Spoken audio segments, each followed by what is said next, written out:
هدينا يا مصطفى ديما في بالي.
حياتي عمرها ما كانت باختياري،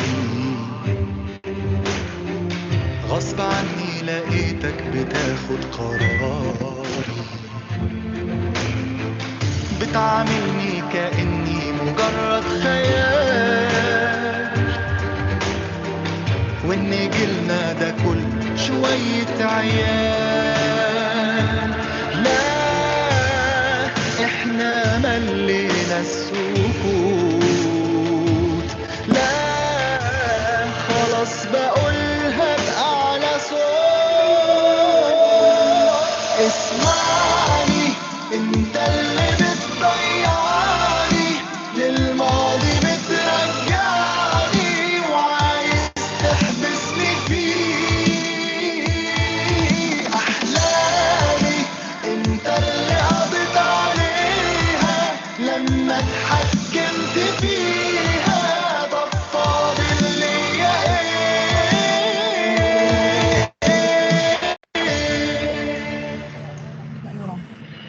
احنا جيل اللي شايب وهو شباب، كل حلم بألم، كل خطوة بعذاب، شلنا هم الحياة دقنا مر السنين، لا وعايزيننا برضو نعيش مذلولين. لا كلمة واحدة هقولها ليك، لا مش هبقى نسخة من ماضيك. اسمعني انت اللي بتضيعني، للماضي بترجعني، وعايز تحبسني فيه. احلامي انت اللي قضيت عليها لما اتحكمت فيها. طب فاضل ليا ليه ابقى زيك تمام، اهو عايش والسلام، وتتوهني الحياة. لا انا هختار الطريق وهعاند كل شيء، ودي ايامي انا.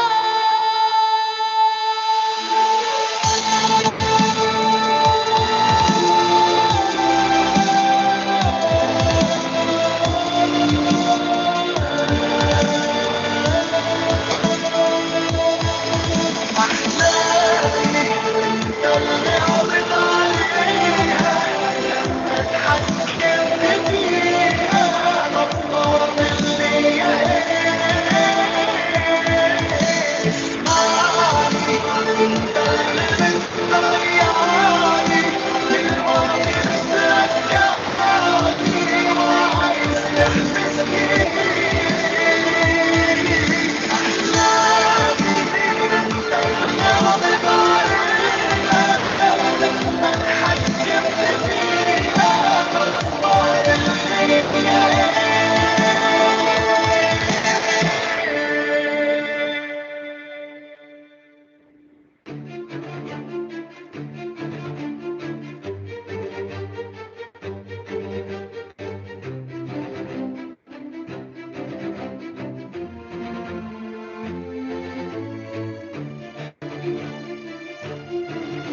لا تبكي فأحزان الصغار تمضي كالحلم مع الفجر، وقريبا تكبر يا ولدي وتريد الدمع فلا يجري. إن سهرت أمطار معنا أو غطى البرد شوارعنا، فالدفء يعمر أضلعنا ولهيب الأرض بنا يسري، وشموس رفاقك آتية وستشرق من غضب الفقر. لا تبكي لا يا ولدي، لا تبكي لا يا ولدي، لا تبكي لا يا ولدي، لا تبكي لا يا ولدي.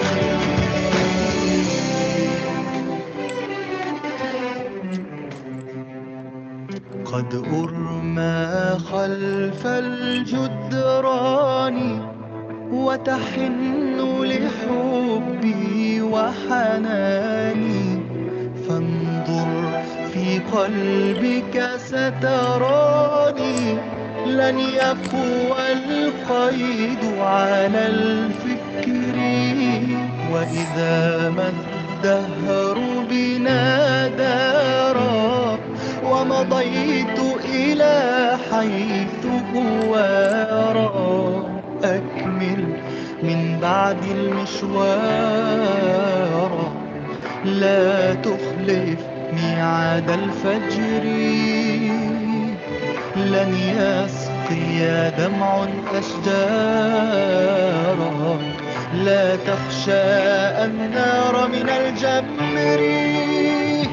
لا تبكي لا يا ولدي، لا تبكي لا يا ولدي، لا تبكي لا يا ولدي، لا تبكي لا يا ولدي. سأضمك والصدر جريح، وسأعشق والقلب ذبيح، مهما عصفت ضد الريح لن أحمي في يوم ظهري. لا تبكي لا يا ولدي، لا تبكي لا يا ولدي، لا تبكي لا يا ولدي، لا تبكي لا يا ولدي.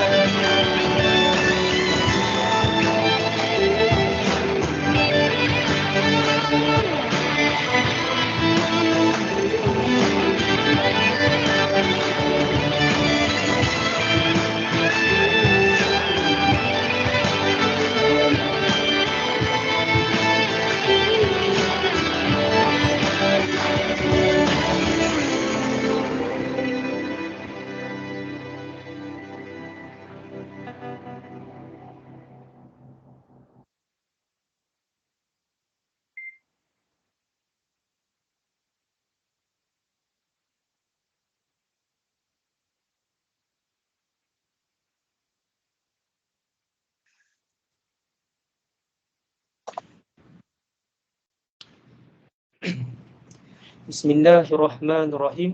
الحمد لله رب العالمين، والصلاة والسلام على أشرف الأنبياء والمرسلين وعلى آله وصحبه أجمعين. Assalamualaikum warahmatullahi taala wabarakatuh to all lecturers, panelists.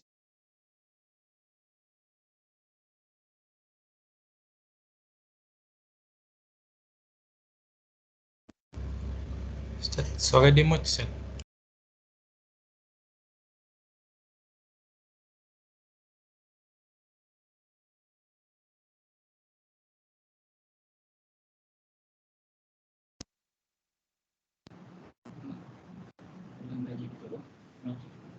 Semut.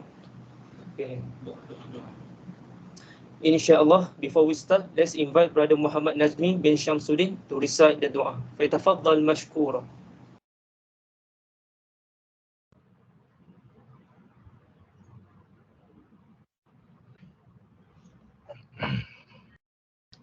Al-Fatihah.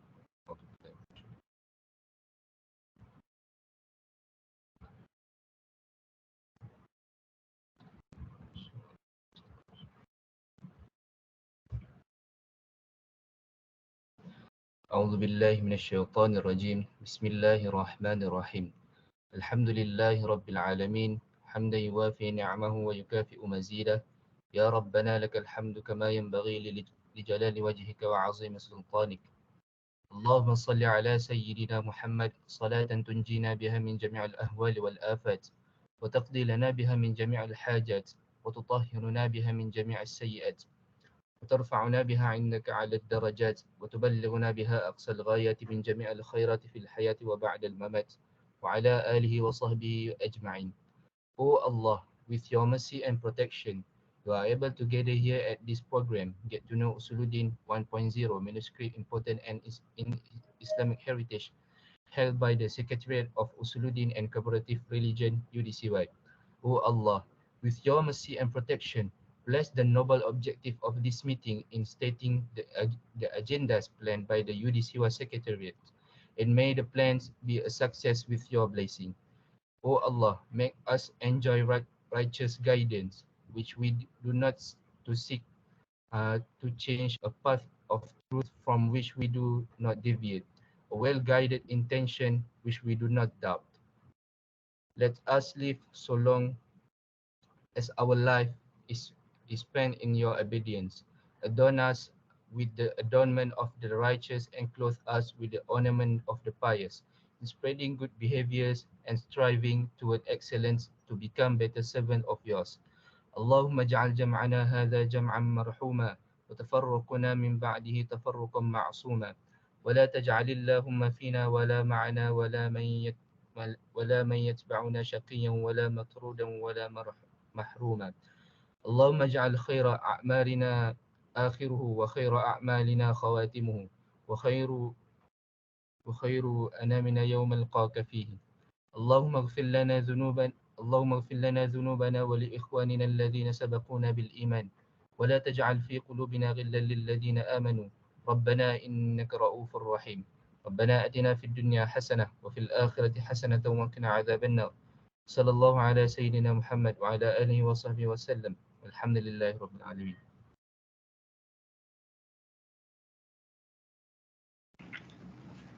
Amin, amin, ya Rabbal Alamin. Thank you, Brother Najmi, for the recitation of Dua. Before we start the main course of today's program, I would like to introduce the line of panelists for today's talk. Let's start with our first panelist, Assistant Professor Dr. Ahmad Arif bin Zulkefli. He is a lecturer at Department of Uṣūluddin and Cooperative Religion in AIUM Gombak, Selangor. He is also our advisor in Secretariat of Uṣūluddin and Cooperative Religion for 2022-2023 session. Move on to our second panelist, Ustaz Zainul Abidin bin Abdul Halim, who is a fellow at Nizamiyah Publications and Distributors of Nizamiyah Institute located at Petaling Jaya, Selangor. He is also a PhD student of Department of Uṣūluddin and Cooperative Religion at AIUM Gombak. Lastly, our third panelist, Ustaz Izham Hakimi bin Redzan, who is a degree, master and PhD holder in the path of jurisprudential reasoning, Usul al-Fiqh at University of Al-Qarawiyyin, Dar Hadis Hasaniyah, Rabat. Each panelist will be given 30 minutes to deliver their sharing. That being said, I hope everyone can be attentive during the session, and please check to ensure that you have muted your microphone to avoid any unwanted distraction. At the end of the session, there will be a Q&A slot, so you may ask your question later or type it in the chat box. Without further ado, I would like to pass the floor to the first panelist, Dr. Ahmad Arif, to deliver his talk. Please welcome.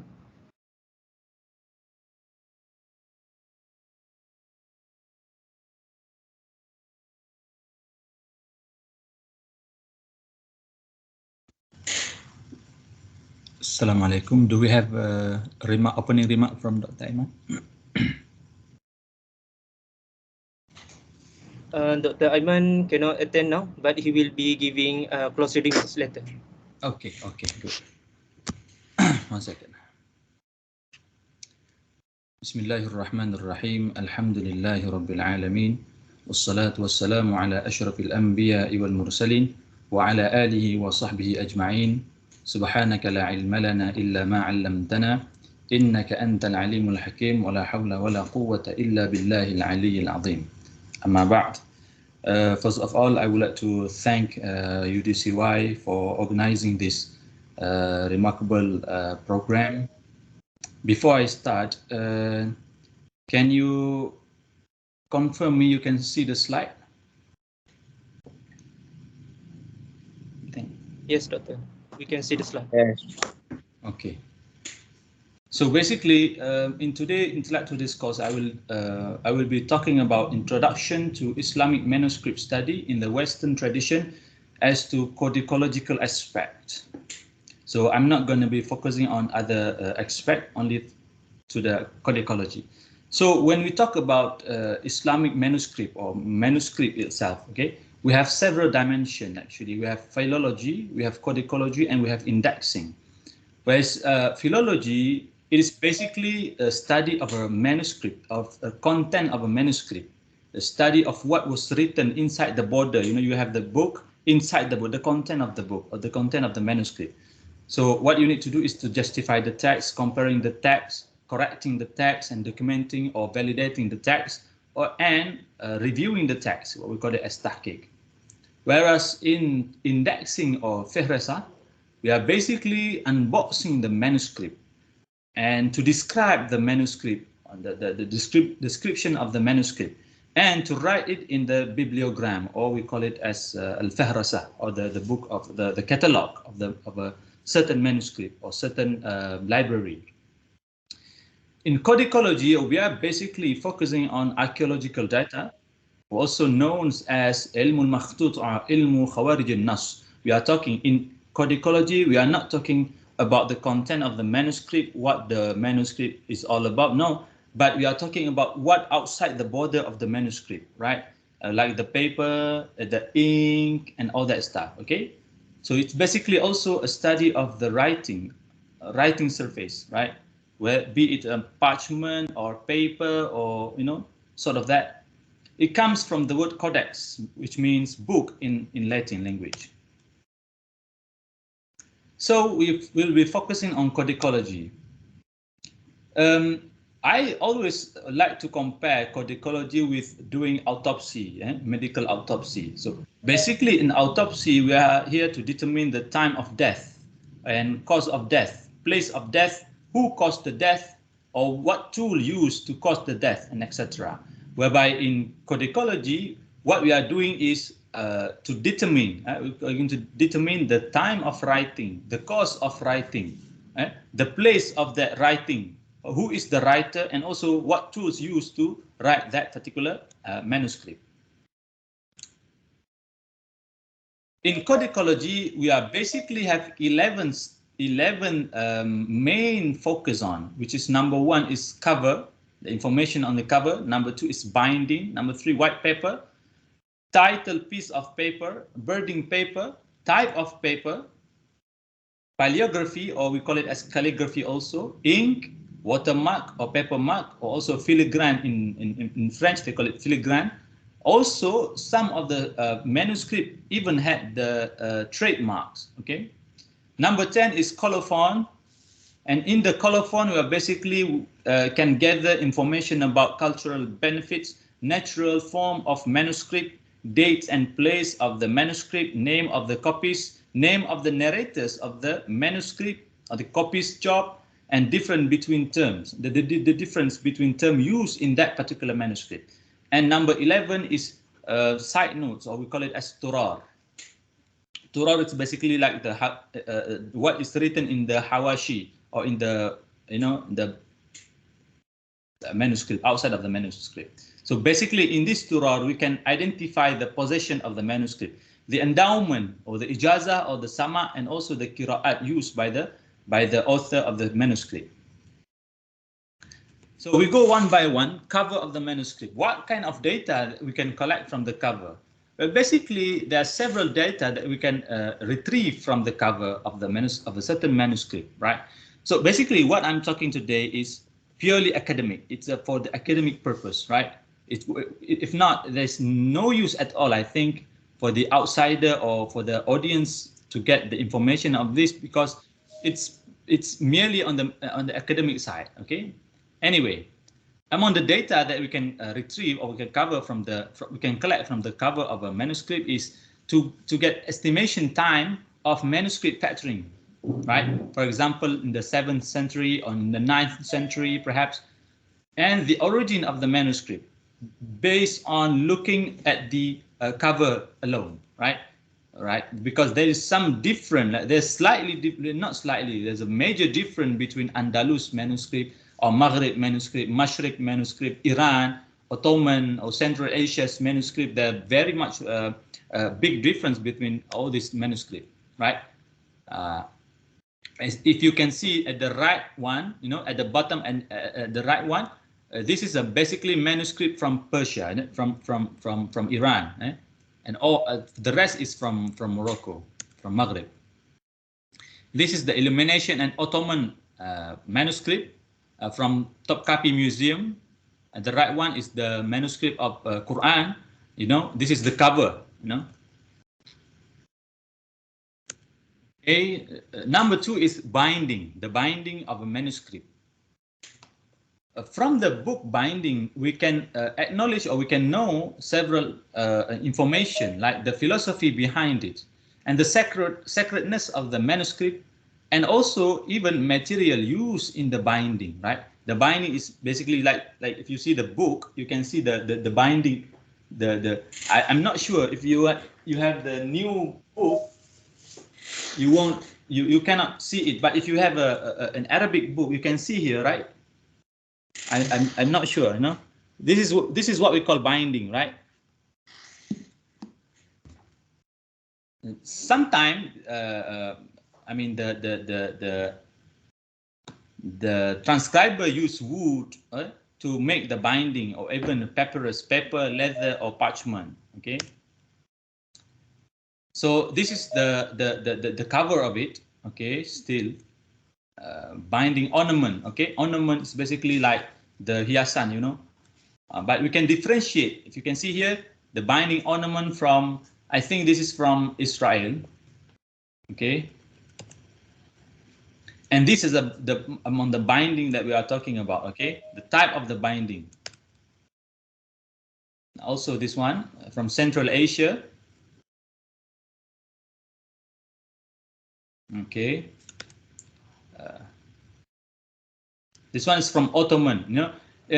Hardly we can find Ottoman or Mashriq, Mashriq manuscript in the West. It's hard to find there. Same goes to Maghrib manuscript. It's very little in, I think, number or quantity that we can find here in Central Asia, or even in Asia, or the Mashriq for that matter. Okay. It is the binding covered with textile. The manuscript itself is far earlier than 554 Hijrah, right? Almost 1,000 years.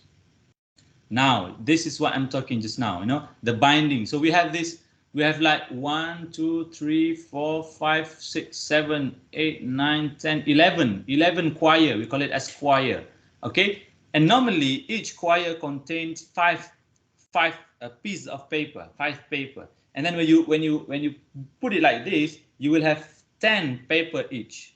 So at the center of it, they will put some symbol so that we can recognize this is the center of the manuscript, the middle page of the manuscript. Okay, so when you collect, or when the cataloger, okay, collect the manuscript, you know, it won't get lost because they have the symbol. Okay, normally the cataloger will know this. Okay, so basically we have like 110 pages total of this manuscript. Okay, and also when the cataloger, they want to catalog this kind of manuscript, they have their not quotation, it's like, how do I say it? Some formula on how to write it. Okay, this is from India, the binding from India, and also from Afghanistan. So this book and ornamentation, so it's basically there's a specific philosophy behind it. You will call it as the study of decoration or ornamentation. Manuscript decoration and ornamentation shows that among the information that we can collect or we can gather from it is basically the date of the manuscript, and also to be able to establish or to identify the origin of that manuscript. Okay, normally if you see like this is what we call as glossy paper in the previous tradition, right? So glossy paper doesn't reach Europe, doesn't reach the West at all. So it's basically available in the Central Asia. For this one is from India, I think. Yes, from India. Okay, this is okay, binding. Number 3 is white paper.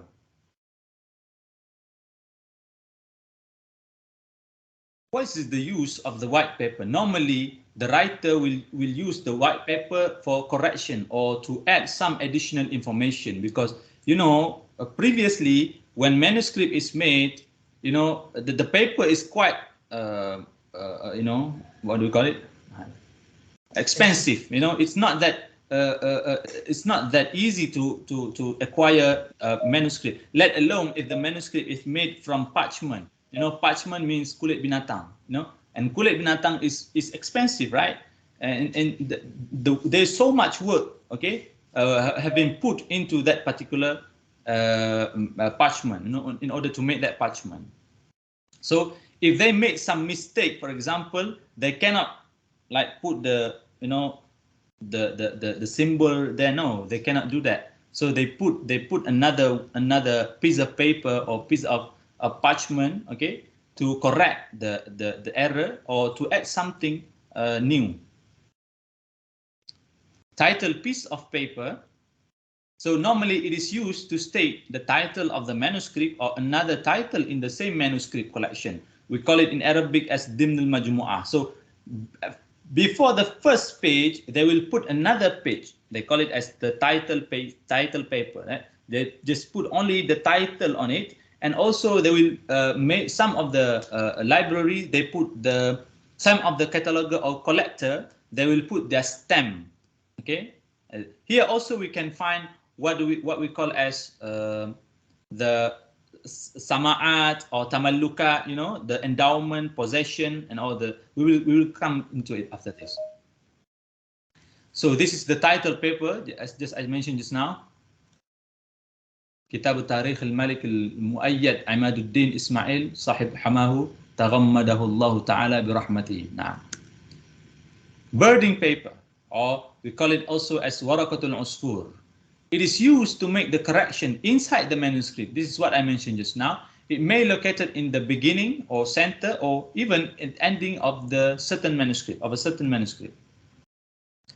Number 6, the writing surface. So there are several types of writing surface actually. We have parchment, you know, animal skin used by the pagamon. Previously, the Turkey, when Egyptian refused to export paper to them, because previously the only country or the only people who are making paper is Egyptian, because they have this papyrus, right? it was produced by the Egyptian in the Middle Ages and exporting it to the world for approximately 3,000 years. They have been in the market for 3,000 years. But when they refuse to sell the paper to these people, to the Turkey, to the Pergamon people, so these people need to find another solution. Okay, some of them use the parchment, and also if you look through the history. The parchment were used when they want to write something precious like Al-Quran, okay, or even Sahih al-Bukhari or Kutub al-Ahadith or Sunan Sitta for that matter. They use parchment to show the nobility of the content of it, right? And also because the parchment is so expensive, okay, so that high class only noble things should be put or should be write, okay, on it. After this new era, they come a paper. But paper, they have several type of paper: non-watermark medieval papers, watermark papers, and also special papers, coated papers. Okay, so this is the papyrus plant. And then at the right side, you can see the paper made from papyrus. I'm not sure, but if you, when I went to Egypt, they sell you like book apa kita panggil? Nanda buku. Bookmark, right? Okay, they have this bookmark and they use the papyrus paper. If you can see, I don't know, I don't have any example here, but basically this is the paper. You can see the line, okay? This is the parchment, okay? They use a special apparatus to hang the parchment to make sure that it is well stretched, okay? And before they come to this level or stage, they need to do apa kita panggil sama, right? To remove all the meat and all the hair, okay? And also to remove the smell because it is really smelly, So this is an example of a book written on a parchment. You can see it. You can see the mark. A whole hair mark and a natural edge. Sometimes when the animal they have a certain disease, okay, skin disease. You can actually see it at the parchment side, right? So this one. Okay, among the where we can see the ill or the natural mark or the mark actually, right? Okay, this is the torn parchment, right? When people memburu berusa or something like that, okay, they have this scar, okay, so they have to actually sew the parchment, okay, to make it possible to be written on, okay.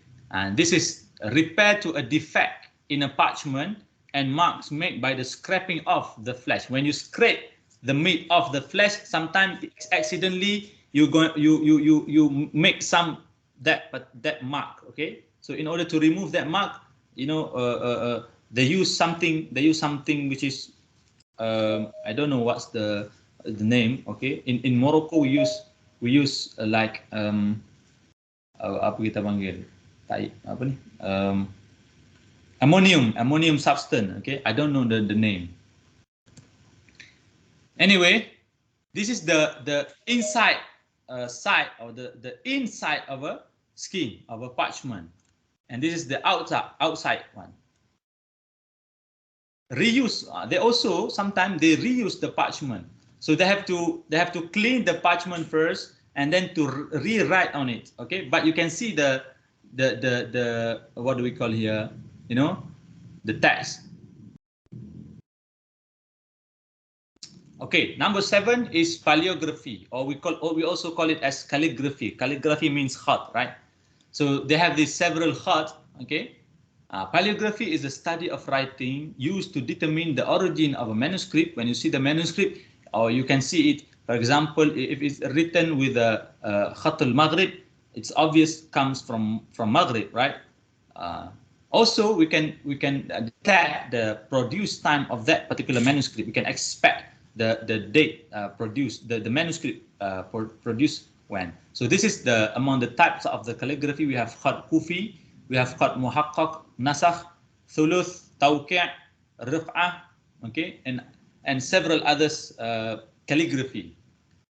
This is khat al-Maghrib, okay, khat al-Maghrib, the Moroccan khat. If you can see here, a Moroccan khat or khat al-Maghrib is quite different from other khat, right? If you see, minkum faqad dhalla sawa as-sabil. The fa here, the dot is under fa actually, under it, okay? Whereby this one, I don't know if you can see my, nampak tak?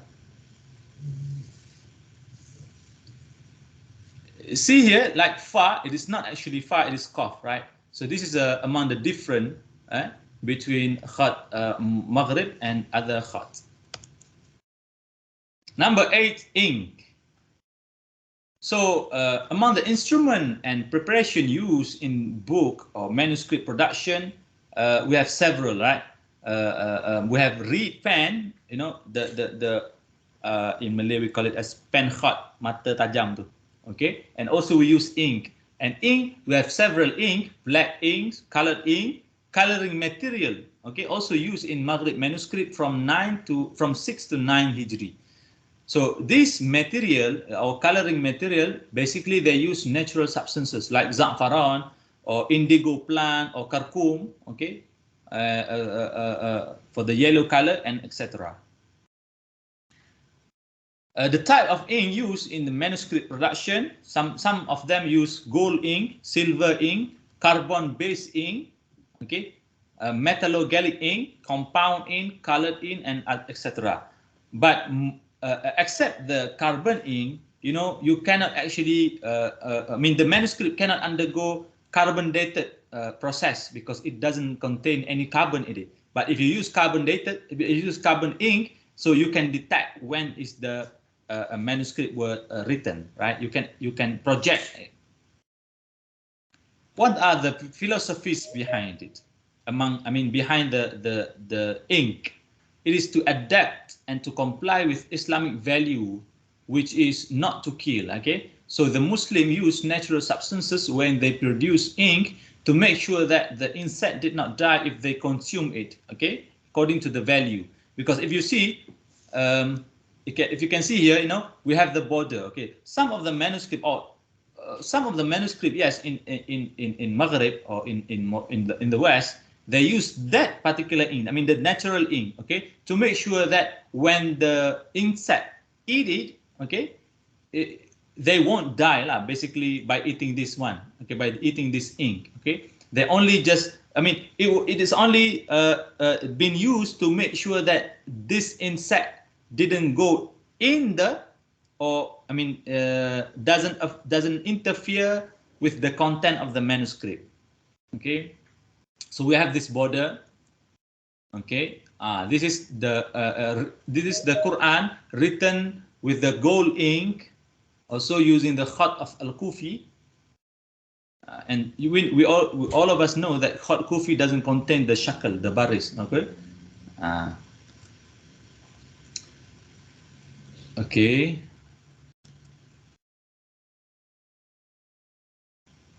This is among the example. The chirography on parchment of the manuscript of the Maghrib manuscript on the 7th and 13th or 8th or 14th century. Okay. This is using khat nasakh. This one using the khat al-Maghrib.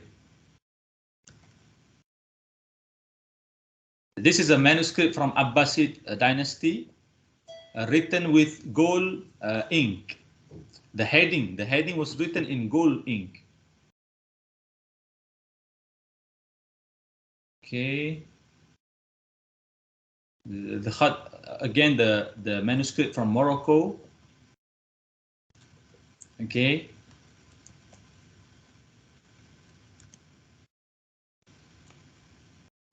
Ottoman silhouette paper. This is a very expensive kind of paper, silhouette paper. And also this folio or this paper, you know, full or filled with gold sprinkled, okay, margin. It's from Khurasan. It's very rare. Okay, watermark. Okay. Among the importance of the watermark or trademark, okay, sometimes they only put watermark without trademark. But if the watermark have been used before, they will use trademark to differentiate. You know, some people can copy, you know, the copyright. They can copy the paper. So in order to avoid this kind of misuse, they also put some trademark. Okay.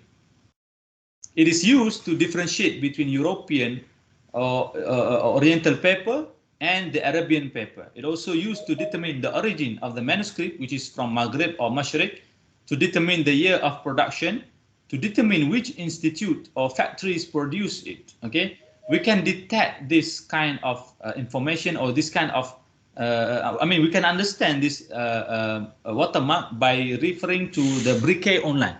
Okay, we have this Briquet online. If you put the symbol or the watermark, you can detect. For example, this watermark. Okay, it's like grape, right? So you can see here it is produced in the year 1420. Okay, the motif is raising the grape. This is the watermark. You can see it when you put a light, okay, under the paper. Okay, well, it's basically like you have this money, okay, and you have the face of Agong, the first Agong, right? Okay, that one we call as watermark. Okay, this is also among the example of the watermark. And also this is very interesting, you know, this manuscript or this watermark, you know, it is called as Hilal Mankus, you know, the moon facing downwards, and then they put the cross on top of it. Okay, this paper was produced in the Spain. Okay, when the Spain conquered the Andalus. Okay, so when they produce this, they want to get you know, they are basically saying, look at this Muslim, we have already defeated them, right? So as you can see here, the Hilal Mankus, the moon facing downwards, and then you have the cross on top of it. Okay, so we know if you come across with this kind of paper, you know that this paper comes from Spain or was produced in Spain after the Sukutul Andalus, after the fall of the Andalus. Number 10 is colophon. In colophon, we can gather several information like cultural benefits or dates or places or the name of the copies, sometimes the name of the narrator of the manuscript, okay, and the copy's job. Sometimes they also mention it, and also the difference between terms used in the manuscript, right? For example, this manuscript, Khatimatul Muhaqqiqin, Sidi Abu Mahdi Isa As-Sughtani, نفعنا بعلومه وبركاته وأفاض علينا من فوائده وأمثاله آمين يا رب العالمين. And then they put the وكان الفراغ من نسخ هذه التأليف المبارك ضحوة يوم الثلاثة من شهر ذي القعدة عام كذا وكذا إلى آخر. You also can find this in old Jawi books, right? Buku-buku Jawi lama, you can find this kind of you know, you have this the pyramids facing downwards, and this is colophon of the Bible, I think, but I'm not sure which volume is this. Okay, more example. And number 11, side notes and reading symbols. Okay, so basically among the importance, okay, why we are saying that this side notes is very important, it is because you know, when you see it or when you read it, when you extract it from the manuscript, it can reveal some important notes. Actually, it might become the commentary of a certain matan, or criticizing, someone criticizing the matan or the author of the book, and also it notes of it being corrected or presented or read by prominent scholar, right? For example, I have come across with a manuscript written by Abu Bakr al-Mu'afiri, the disciple of Al-Ghazali, and he showed his book, or the book he authored to Imam Al-Ghazali, I think, okay, or to one of his sheikh, I'm not sure, okay. But then at the manuscript, it was written Qubila or Quri'a kada wa kada. So this is very, the intrinsic values of the manuscript, right? As you can see here, this is the Turar, right? The rectangular one, this is the matan or the text, okay? And you can see outside, outer the border, you have this commentary, right? And if you can see the paper, it actually has been eaten by the insect, right? But it did not enter the matan or the text. Like this, balagha means point reach, or qubila has been compared with other manuscript, right? Also serve as possession or tamallukat, also endowment, al-ahbas or al-ijazat or sama'at also. Evidence of the history of a manuscript, right? You can see at the title page, also colophon, you have date, and then you have chronograms like Abajadun Hawazun, okay? And also the source concerning the manuscript or the history of a certain manuscript, right? You have a stamp, you have the birth, or you have the death, or also other events, okay? Like this, the endowment, the stamp of endowment, the reading certificate, sama'at and ijazat also, the stamp by the Sultan, like Ottoman Sultan Bayezid, okay, this stamp. And also sometimes we have Waraqatul Bayt, or white paper. It's adjourned paper normally located in the beginning or ending of the manuscript, or both, to capture the missing information in the manuscript, also used. Also called as Waraqatul Usfur, or budding paper, as an attachment. Okay, so I think, moderator, how long do I have?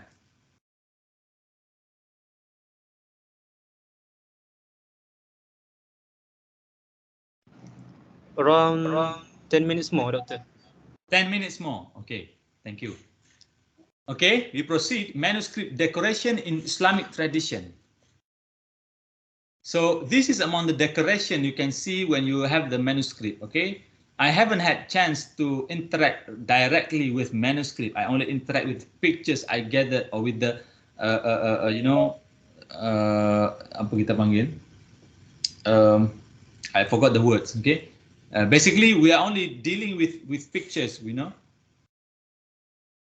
But you can see this written with gold ink, and you can see the decoration or the ornament in it. So the craftsman and the making of the manuscript is basically the identity of the manuscript. The identity of the copies, right? It this painting, by Picasso, or he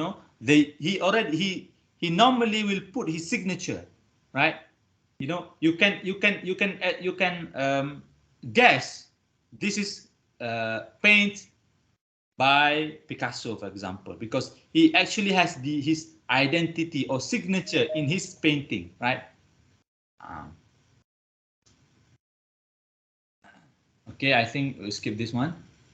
Okay, what to observe on the surface of a manuscript? Well, normally we observe page numbering, so we do not identify, right?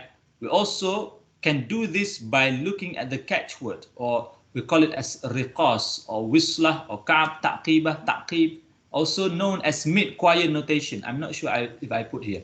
Yes, you can see here, they wrote this, what do we call it, as the mid-choir notion with Arabic Abajadun Hawazun.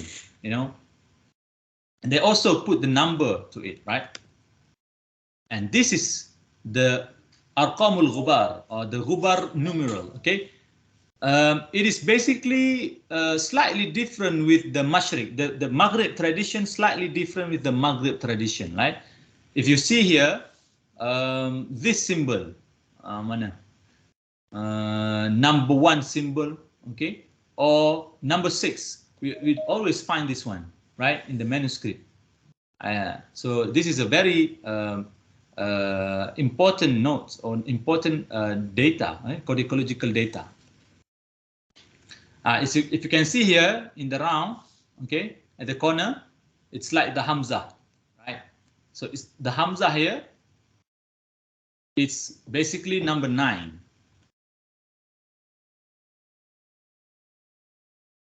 This is written in Arabic words.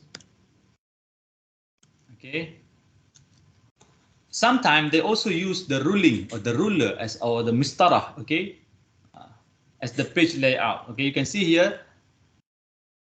It is the sign or this, you know, the mistarah we use here to make sure that when you write on the parchment, especially, you don't cross the line. So it is a normal practice by the transcriber. Okay, so I think I'm gonna stop here because next one is the philological part and also the indexing part.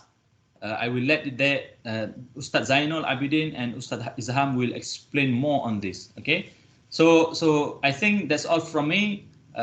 Thank you for listening, and back to the moderator. Wallahu alam. Assalamu alaikum warahmatullahi wabarakatuh.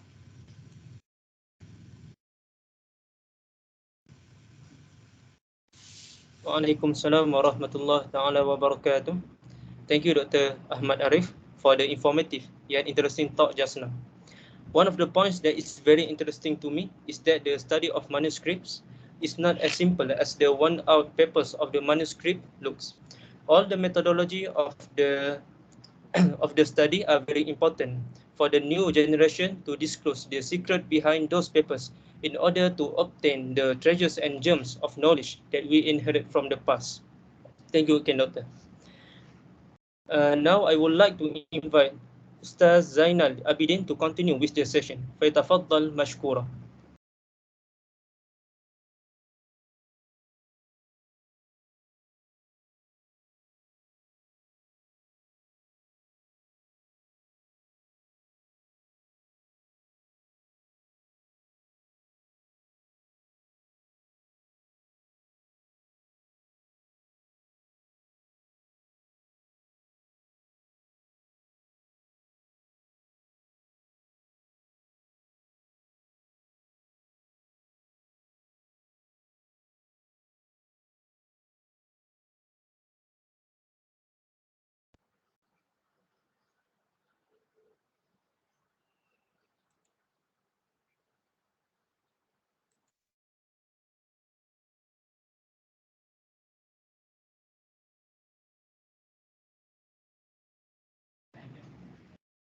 We have issue a bit. Let's wait for a bit.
Okay, we have a big problem here. So we will continue first with Ustaz Izham Hakimi. With all respect, please welcome. فيتفضل مشكورا.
Assalamualaikum warahmatullahi wabarakatuh. Saya harap suara saya dapat didengari.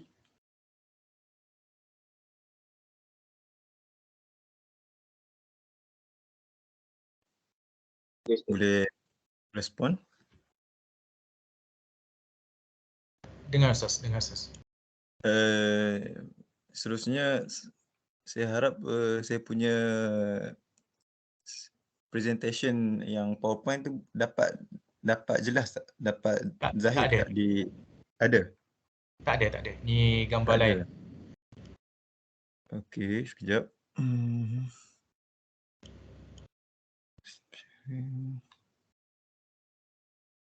Sekarang dah ada? Ada. Okey, sebentar.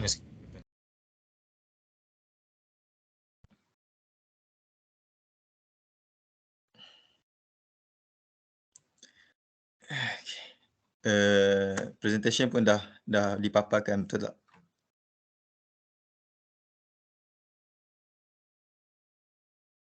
Ya Ustaz. Benar Ustaz. Okey, bismillahirrahmanirrahim. Alhamdulillahirabbil alamin wassalatu wassalamu ala asyrafil anbiya'i wal mursalin wa ala alihi wa sahbihi ajma'in. Amma ba'du.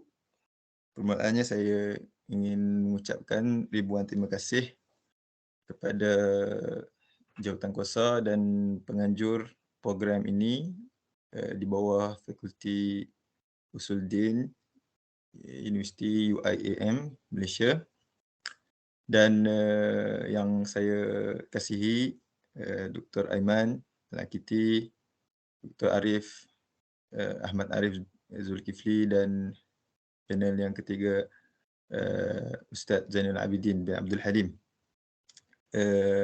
Sebelum tu saya ucapkan selamat menyambut Ramadhan Mubarak Sa'id, taqabbalallahu minna wa minkum salihal a'mal.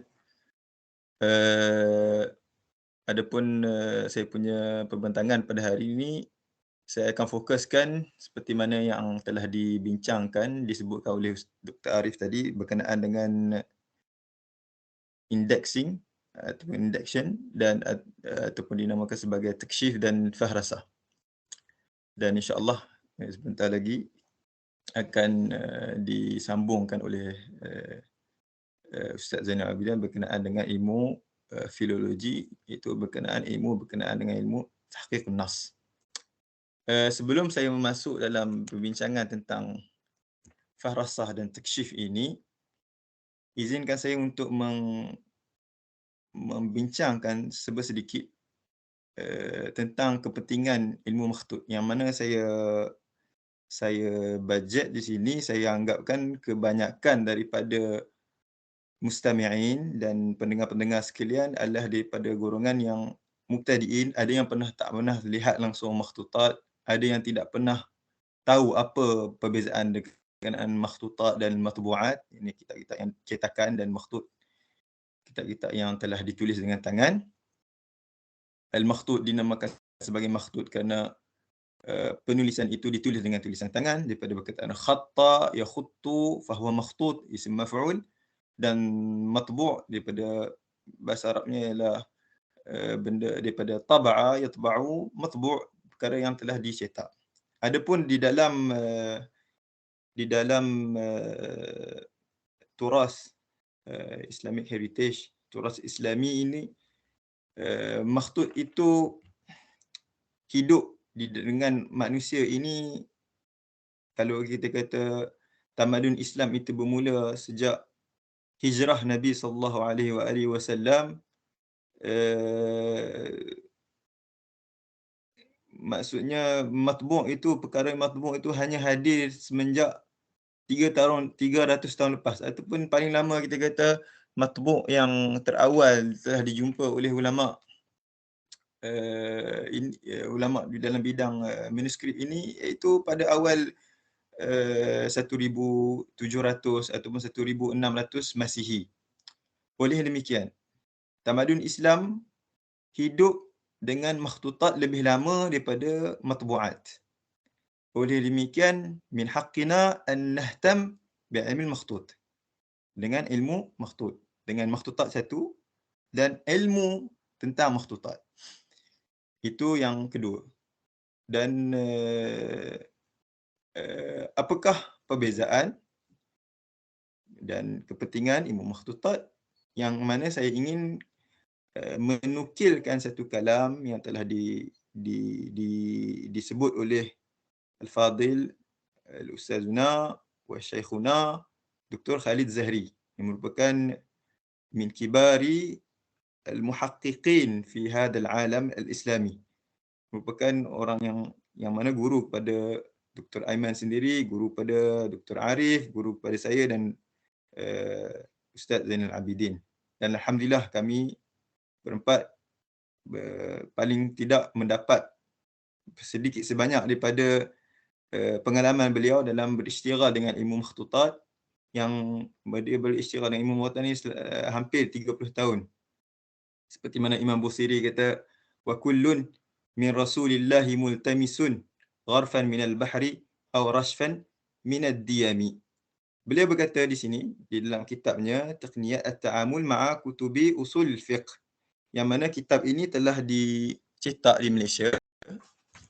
Kau dapat lihat di sini, ini kitabnya telah dicetak oleh Akademi Jawi, yang boleh, siapa yang memahami bahasa Arab secara detail, bahasa Arab secara akademik, boleh membeli, mendapatkan di Akademi Jawi, yang mana kitab yang penting dalam menerangkan tentang sedikit dengan ilmu makhtutat di segi bidang kodikologi, filologi dan fahrasah.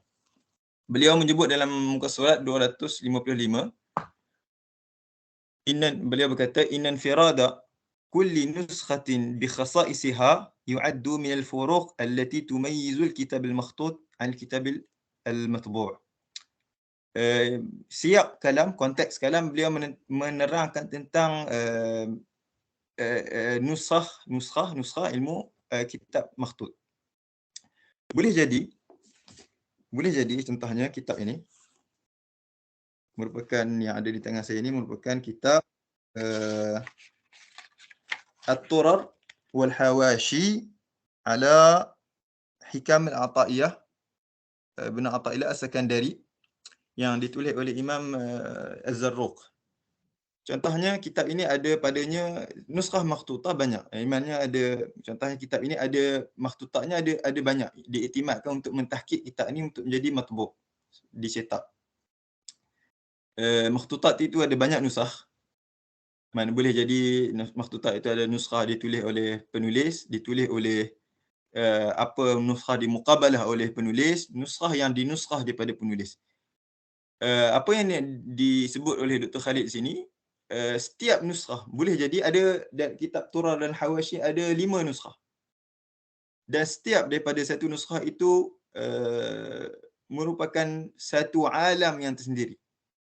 Dia ada kriteria, ciri-ciri yang tersendiri, berbeza dengan kitab matbu'. Kitab yang matbu', kitab yang dicetak,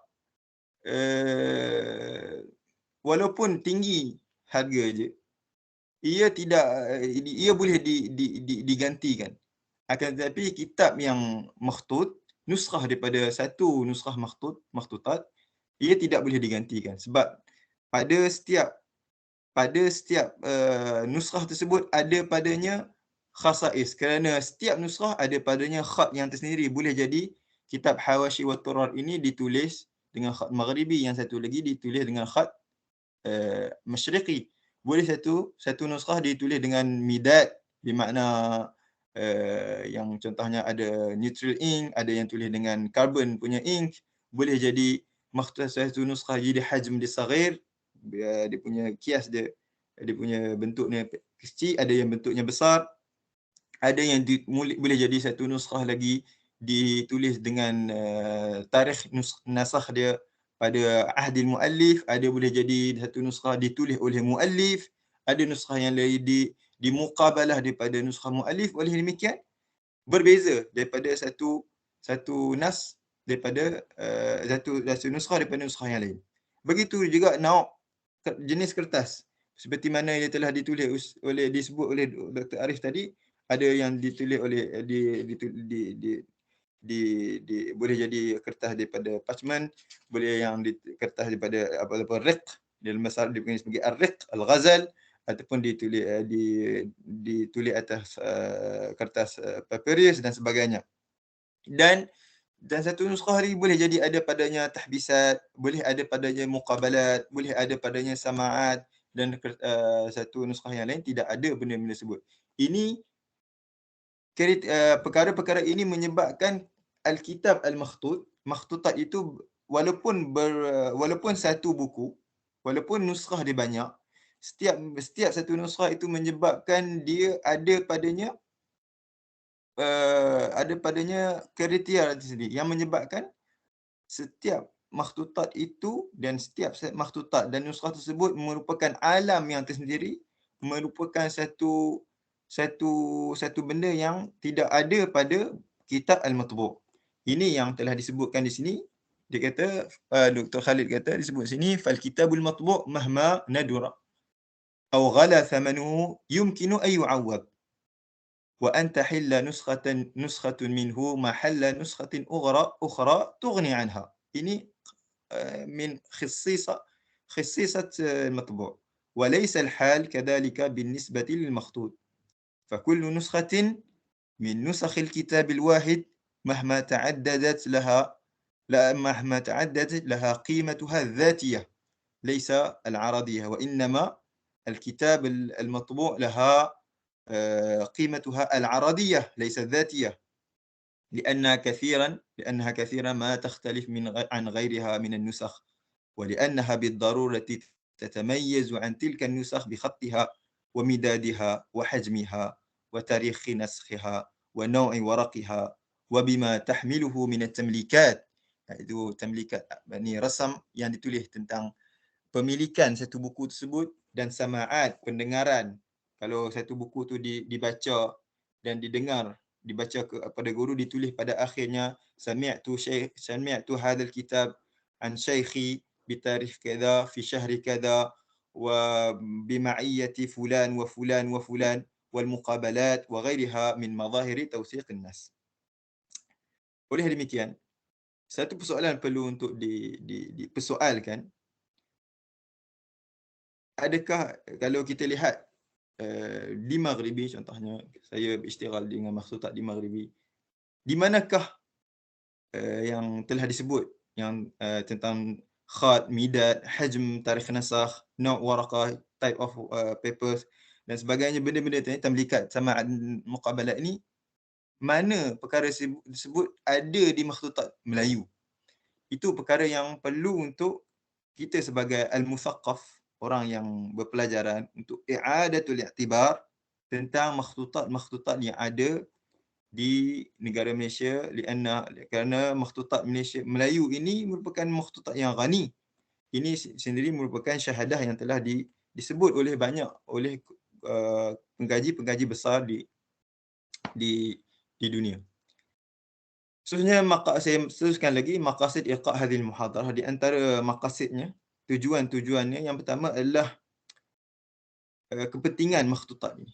Kepentingan yang sangat penting yang mana kita pada zaman ini kita dah banyak bertaamul dengan kitab bermakna kitab elektronik, buku-buku yang elektronik, PDF dan sebagainya, yang mana kita dah lupa tentang kepentingan makhtutat ini sendiri.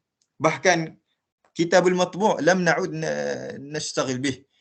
Kitab yang telah dicetak, di print pun kita dah tak istighal dengannya. Kebanyakan orang dah tulis makalat-makalat ilmiah dipublish dalam hanya di internet dan sebagainya. Kerana satu umat yang tidak ada padanya tarikh, umat yang pada akhirnya akan jatuh. Seperti mana qaul mutanabbi berkata, lidu maknanya beranaklah untuk mati, dan banu lil kharab, yakni binalah untuk lil kharab, jika satu umat tu akan mati jika sebab tidak ada padanya sejarah. Dan makhtut ini yumathilu juz'an la yatajazza' min al-ummah, dan makhtut merupakan satu juzuk yang tidak pecah, tidak boleh dihindarkan daripada umat. Begitu juga umat Melayu, bal innahu yumathilu dhakiratal ummah, kerana makhtut itu merupakan satu tarikh, satu akal kepada umat manusia ini.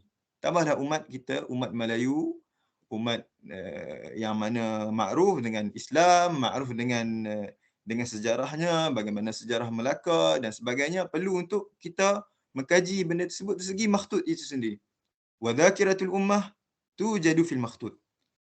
Ya, dhakiratul ummah mawjud juga tentang batu-batu bertulis, perkara-perkara yang lain dan sebagainya.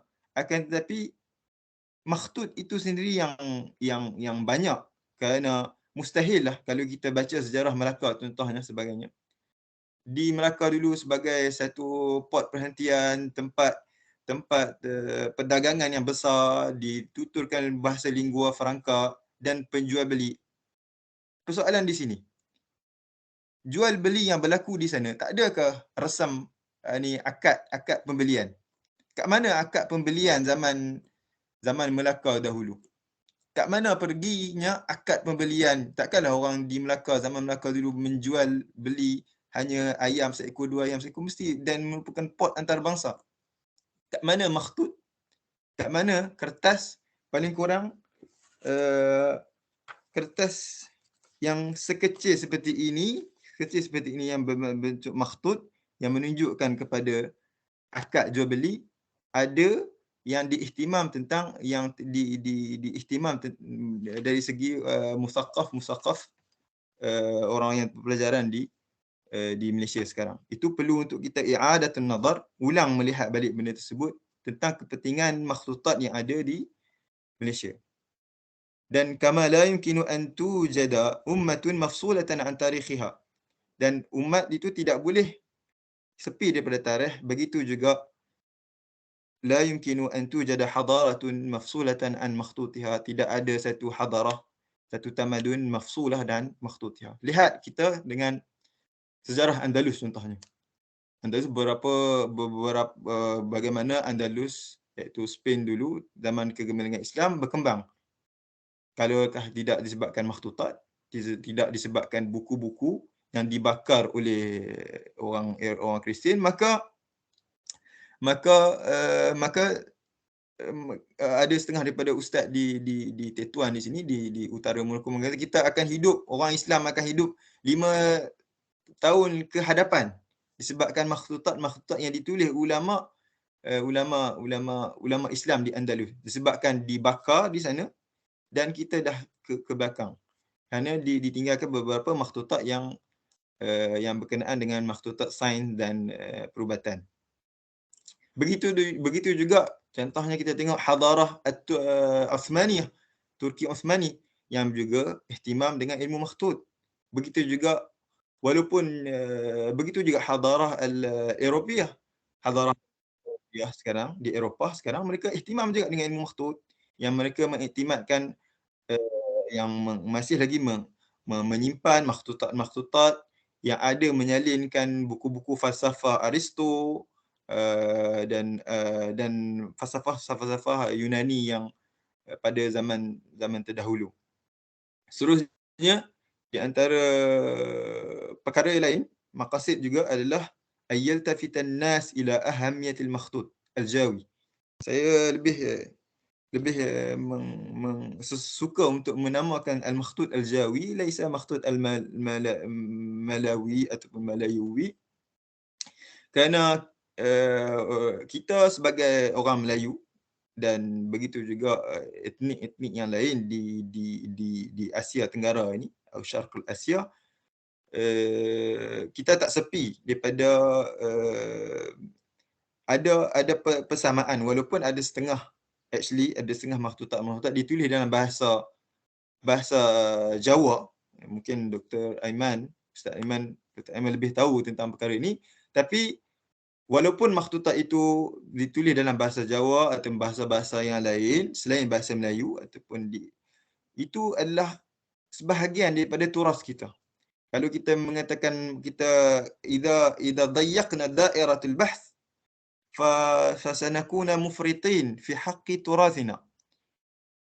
Oleh demikian kita perlu untuk tawassuk dalam membahas tentang satu perkara. Dan bila mengistilahkan makhtut al-jawi, ini makhtut yang diistilahkan ulama dahulu yang mana hinama yutlaqu ala sya'b al-jawi fal maqsud minhu al-sya'b alladhi 'asha fi syarq al-Asia umuman. Dan makhtutat jawi ini juga adalah makhtut yang ghani, yang mana saya akan datangkan beberapa contoh. Wala yaqillu ahamiyatan 'an makhtutat al-lughat al-islamiyah al-ukhra, yang mana tak sepi makhtutat jawi ini setaraf dengan makhtutat Islam yang lain, seperti makhtutat Arabiah yang mana kita istighal dengannya. Begitu juga makhtutat Farisiyah, mana orang Farsi pun ihtimam dengan makhtutat dalam bahasa Parsi. Begitu juga makhtutat Uthmaniyah, yang mana perlu hadirin dan mustami'in perlu tahu bahawa makhtutat Uthmaniyah tak sama dengan makhtutat dalam bahasa Turki sekarang, yang mana bahasa Turki telah ditukar oleh Kemal Atatürk. Dan saya sendiri pernah ke Turki, pernah menghadiri satu seminar di Universiti Bayazid di sana. Di situ selepas tu saya hadir ke dalam kuliatus Saidalah, dalam kuliah fakulti Saidalah, iaitu farmasi punya fakulti. Dan kami dibawa kepada satu bilik yang mana ubatan-ubatan pada zaman Uthmani, yang mana orang Turki zaman sekarang ni tak mampu untuk mengkaji perubatan pada zaman Uthmani, kerana mereka jahil sekarang ni tidak mampu orang Turki memahami bahasa Uthmaniyah, sebab bahasa Uthmaniyah telah diubah dan dijadikan sebagai bahasa Turki zaman sekarang, yang mana perlu begitu juga orang Turki untuk i'adatun nazar fi al-lughah al-Uthmaniyah. Alhamdulillah, nasyat bahasa Uthmaniyah di Turki hebat diperjuangkan. Begitu juga makhtutat dalam Turkmeniyah, makhtut dalam Urdiyah dan bahasa Urdu yang banyak ditulis padanya kitab, banyak ditulis padanya penulisan hadis secara khususnya dan fiqh Hanafi, allati kutiba biha al-ulum wal islami ulum islamiyah wa tutalaqqa biha al-ulum. Kerana makhtutat jawi juga merupakan satu daripada makhtutat yang ada padanya ilmu, yang mana ulama menulis dalam padanya ilmu Islam yang diterjemahkan dalam bahasa Melayu, yang dijadikan sebagai perantaraan untuk memahami bahasa Arab. Oleh demikian perlu bagi kita untuk i'adatun nazar fi makhtut al-jawi. Seterusnya, kepentingan ketiga al-lughah al-jawiyah, ataupun dimasukkan lughah Jawi yang ditulis dalam bahasa Jawi, lughah yang maksud bahasa Melayu di sini, laysat bid'an min hadhihi al-lughat al-madhkurah anifan, seperti lughah Turkmenia, lughah Urdiyah dan lughah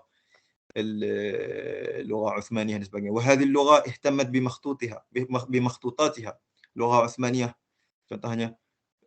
فمثلا الفرس اعتنوا اعتناء كبيرا بالمخطوط الفارسي. Orang Farsi ihtimam dengan makhtut Farisi. Kita tengok lebih mudah, contoh mudah, Imam Al-Ghazali, beliau sendiri beberapa daripada kitabnya beliau ditulis daripada makhtut Farisi. Yang saya dengar di antara kitab Al-Madnun, setengah kitab Madnun tu majmu'ah, ada setengah mubahithin kata Al-Madnun, itu kitab majmu'ah daripada kitab, ada setengah daripada kitab Al-Madnun itu ditulis dalam bahasa Farisi. Imam Ghazali sendiri ada daripada beberapa kitab ditulis dalam bahasa Farsi. Wal atra ihtamu bil makhtut Uthmani. Kita juga perlu untuk ihtimam dan i'adatun nazar bil makhtut al-Jawi. المقصد الرابع الآن آن الأوان لكي يتنبه المثقف الجاوي أو الثقف الماليزي الأندونيسي تايلاندي إلى آخره إلى وجود شيء اسمه المخطوط الجاوي.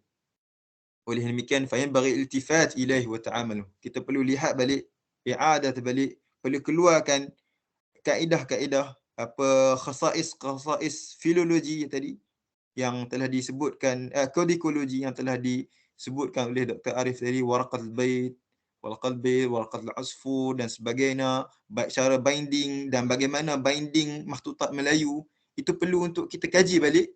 Kita kena keluarkan balik kerana pada makhtutat tu ada pada khasais yang tertentu. Dan perlu ihya balik, wa ihya'uhu wa ikhrajuhu ila al-wujud. Kerana ikhrajahu ila al-wujud yufidu i'adat an-nazar fi kathir min al-umur allati tata'allaq bi hadaratina ijaban aw salban. Kita nak mengisbatkan ataupun nak menafikan, sebab sejarah sejarah dia tetap sejarah. Sama ada dengan makhtut, kita dapat mengetahui satu perkara yang ijabi dan salbi, isbatan atau nafian, sama ada ke mengisbatkan atau menafikan. Contohnya kita nak menafikan fikir al-Ghazali dalam alam Melayu, fikir Imam Ghazali dalam alam Melayu, itu mustahil. Kita nak mengatakan, kita nak menyahkan fikir al-Ghazali fil alam Melayu, itu mustahil. Kerana makhtut sendiri mengisbatkan bahawa al-fikr al-Ghazali hadir di dalam alam Melayu. Oleh demikian, kita tidak boleh untuk, sebab sejarah macam tu, kita tak boleh untuk memisahkan contohnya al-fikr al-Ghazali fil alam Melayu. Kerana contohnya buku-buku seperti mana kitab-kitab yang telah diterjemahkan Sayyid Salikin oleh Syekh Abu Samad Al-Falimbani contohnya, ada dan hadir di dalam penulisan-penulisannya yang asal penulisannya adalah dalam bentuk makhtut. Dan sekarang ni perlu untuk ditanya, di manakah makhtutat disebut? Kalau ada makhtutat tersebut, di manakah nusakh-nusakh-nya, yang keberadaan nusakh-nusakh tersebut? Di sini saya nak ambil sebagai satu contoh, yang mana kitab yang telah ditulis oleh Syekh Ahmad bin Muhammad Zain Al-Fatani yang hidup pada tahun 1013 Masihi, 13 Hijrah. Alhamdulillah, kitab ini telah dia merupakan satu kitab berkenaan dengan nazam Jumanatut Tauhid, nazam di dalam ilmu tauhid. Yang mana alhamdulillah saudara saya Ustaz Dr. Zainul Abidin telah mentahqiqkan perkara ini, dan alhamdulillah beliau telah meletakkan di bawahnya hasyiah yang mana masya-Allah, yang merupakan saya rasa muhawalah yang pertama min nau'ihi fi tahqiq at-turas al-jawi bil lughah al-arabiyyah. Dan sebelum masuk kepada ihtimam dalam kita nak mengi'adatun nazar, untuk melihat kembali turas Melayu ni, turas Jawi ni, apakah khutwah al-ula, apakah jalan pertama untuk kita melakukan perkara tersebut? Cadangan saya dan jawapannya adalah hanya saja untuk mengi'adatun nazar, untuk melihat kembali turas Melayu ni adalah hanya saja dengan mengumpul sebanyak mungkin mu'tayat, maklumat tentang makhtutat Melayu. Sama ada makhtutat yang ada di dalam negara, sama ada makhtutat yang ada di luar negara, dan perkara tersebut tidak boleh hanya berlaku kepada al-juhud al-fardi, iaitu juhud-juhud yang persendirian. Perlulah berlaku dengan juhud-juhud secara muassasah, secara institusi, dan tidak cukup dengan juhud al-fardi. Di sini kita boleh walaupun Ustaz Dr. Arif dah membincangkan tentang ni waraqat ula ataupun first page ke dalam satu makhtutat ni, di sini kita dapat melihat juga kembali kepada pengumpulan tadi. Nanti saya masuk kepada first page ni. Pengumpulan. Pertama kali kita kena mengumpulkan makhtutat yang ada dalam makhtutat Melayu dan kita kena klasifikasikan makhtutat alam Melayu ini.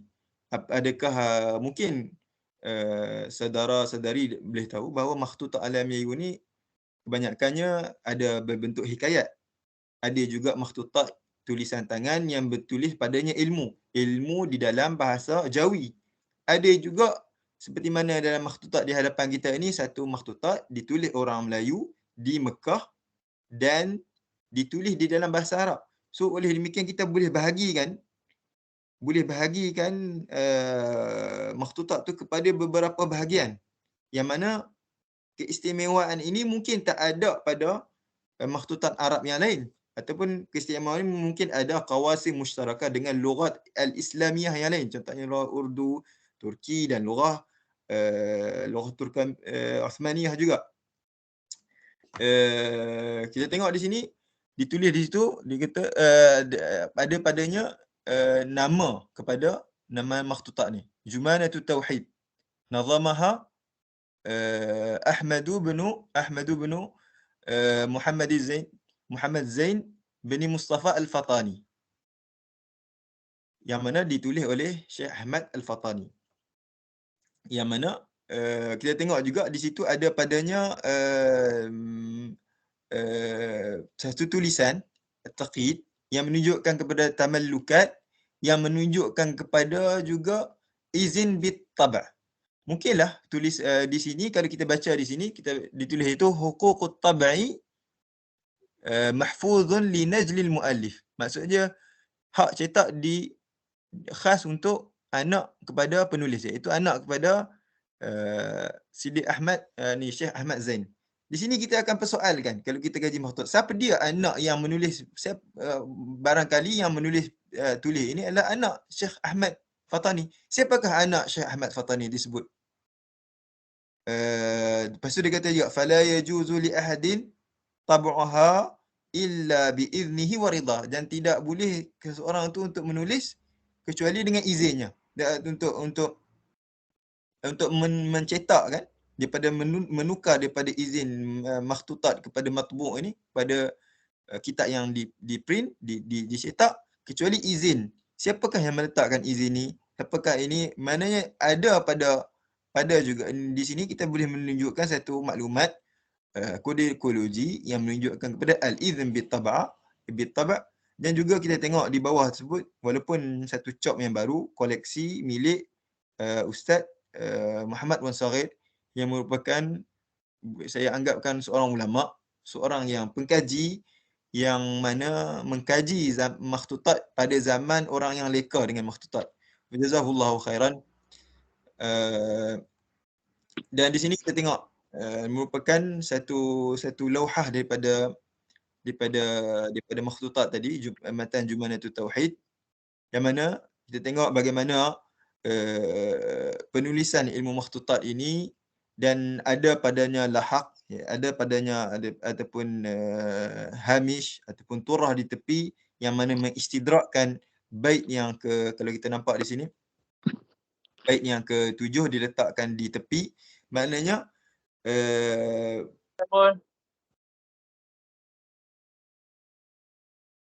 hello, yang mana mungkin waktu dah ada berapa waktu lagi saya untuk bincang.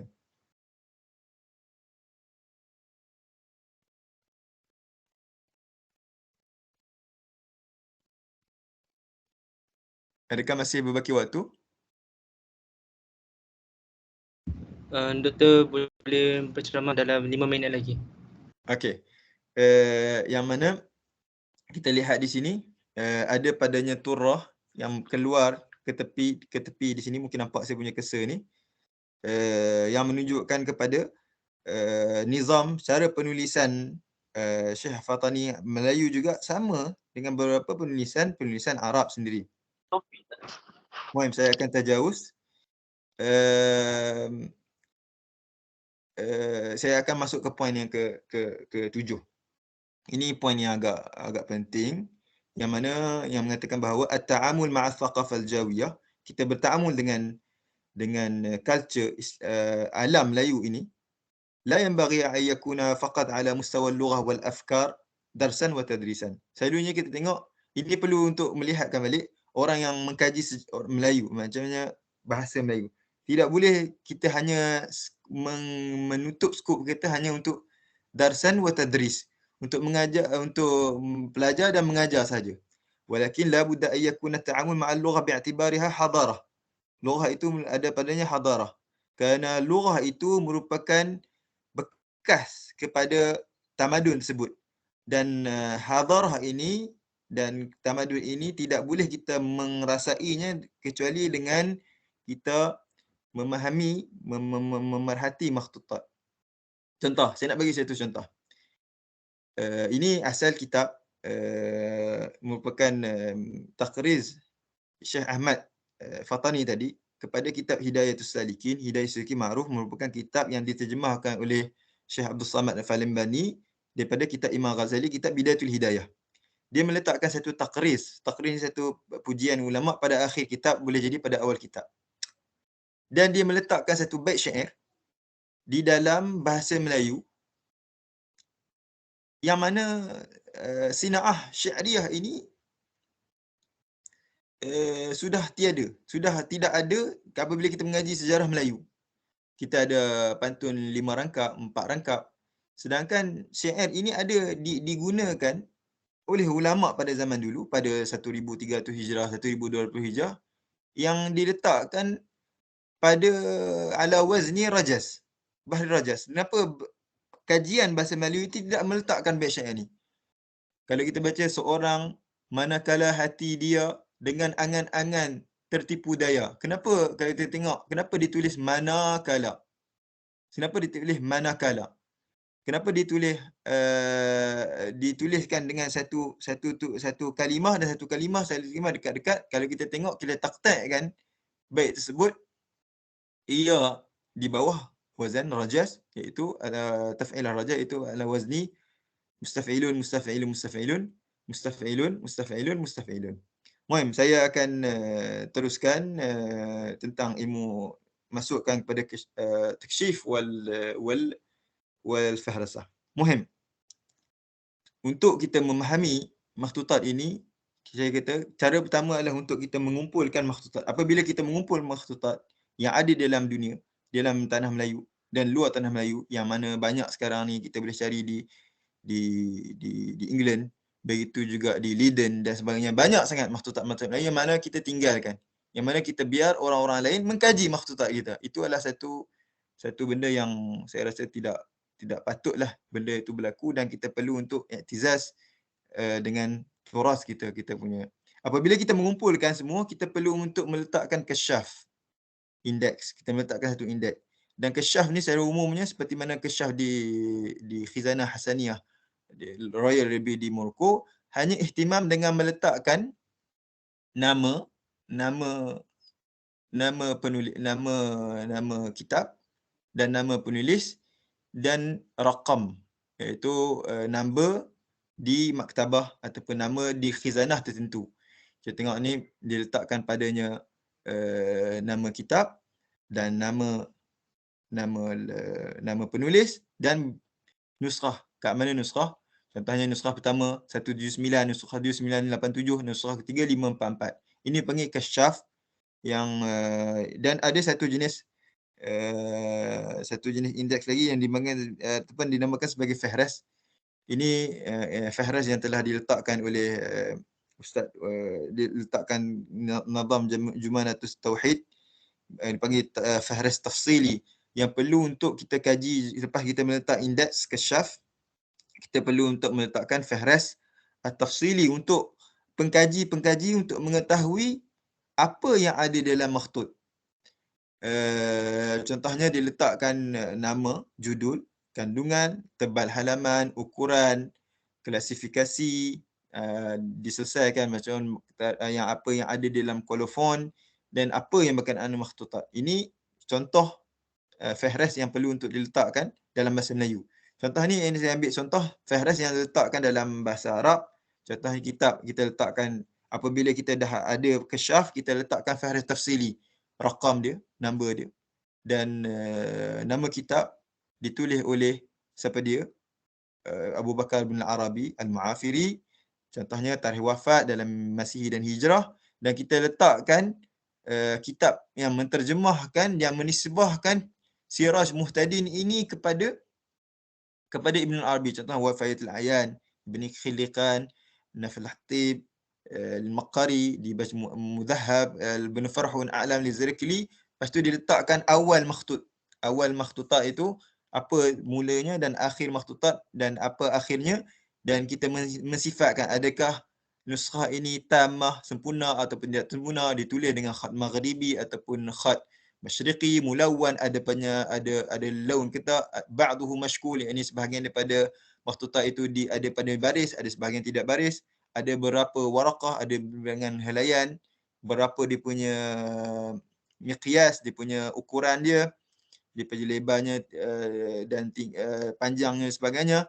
Dan taqibah, maksud taqibah ni satu perkara yang menunjukkan kepada muka surat sebelah. Contoh saya nak ambil sebagai contohnya ini dipanggil sebagai tab'ah al-hajariyah, satu cetakan yang muncul di Jerman, lepas tu diambil oleh seorang ulama Morocco, dibawa ke Morocco, dicetak kitab-kitab fiqh di Morocco. Taqibah di sini, kalau boleh nampak, kita ada tulisan kecil satu muka. Begitu juga dengan makhtut. Ini dicetak dengan sistem makhtut, diletakkan satu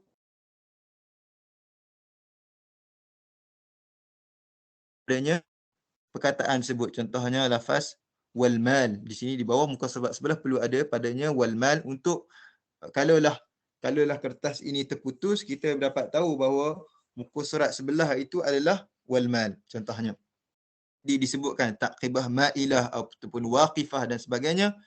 Dan disebutkan juga di sini disebut ada padanya khurum, maknanya khurum ada pun terkoyak ni di dalam ni. Contohnya ada khurum di sini, bulatan dimakan anai-anai dan sebagainya.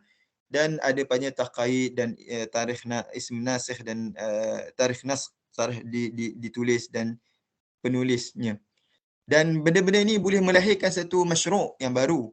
Apabila saya sendiri sebagai khatimah sedikit sebanyak berisytighal dengan turas di Morocco ini, disebabkan banyaknya maddah, iaitu maklumat yang ada di Morocco ni, banyak perkara yang boleh untuk kita selami tentang turas Islamic di Maghribi.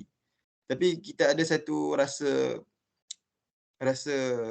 tanggungjawab apabila kita dah isytighal dengan turas al-ghair. Kita perlu min babil aula an nashtaghila bi turasina. An nashtaghila bi turasina mahma kan. An nashtaghila bi turasina mahma kan. Itulah amal daripada muhadarah ini. Dengan takat itu saja. Wabillahi taufiq. Assalamualaikum warahmatullahi wabarakatuh.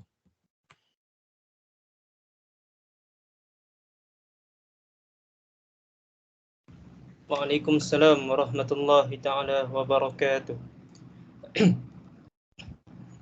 Thank you very much, Ustaz, for the beneficial sharing. From the talk, I could see that the manuscript that we have obtained now are highly valuable. Even though these days that we have modern reading material, the old manuscript can reveal the richness of the past civilization, which we can appreciate their effort and learn the reason for their glory. Other than that, studying the manuscript can make us realize the impact it has to the present generation. Thank you again, Dr. Ustaz Izham. Now, I would like to invite Ustaz Zainul Abidin to continue the session. فَتَفَضَّلْ مَشْكُورًا. Bismillahirrahmanirrahim. Assalamualaikum warahmatullahi ta'ala wabarakatuh. تسمعون صوتي؟ نعم أستاذ. حسن. الحمد لله رب العالمين، والصلاة والسلام على سيدنا ومولانا محمد الأمين وعلى آله وصحبه أجمعين، أما بعد.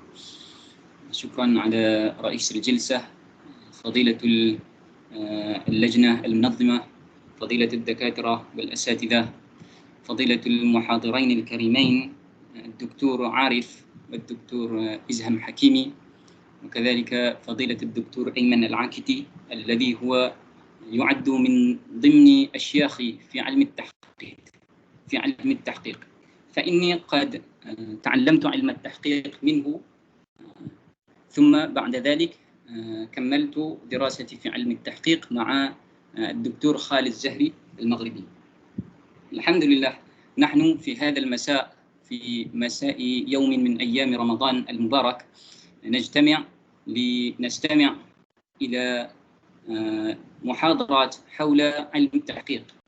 وسبق أن سمعتم من فضيلتين الدكتور أحمد عارف والدكتور إزهام عن علم خوارج النص، أو نقول باللغة الإنجليزية علم كوديكولوجي، وكذلك عن علم الفهرسة أو إندكس. والآن سأتكلم عن بعد آخر من أبعاد علم المخطوط الثلاث، الذي هو بعد التحقيق، الذي يعتبر من أهم بعد علم التحقيق.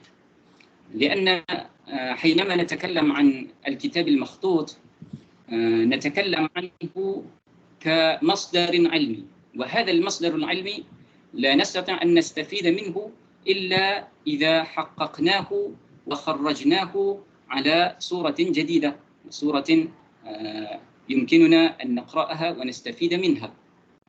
أما إذا أبقيناها على صورته الأصلية التي هي الكتاب المخطوط، فهذا الشيء يعتبر كثقافة موروثة، كهيريتيج لنا جميعا، ولا نستطيع أن نستفيد منه أتم الاستفادة. لذلك البعد التحقيقي يعد من أهم أبعاد علم المخطوط. وفي هذا المساء لا أريد أن أتكلم بطويل، فقد أخذ منكم ربع ساعة تقريبا لأجل التعريف عن علم التحقيق وأهميته والعلل الأربعة للتحقيق. وهذا الموضوع، يعني العلل الأربعة، أظن ليس هناك أحد يتكلم عنه قبلي.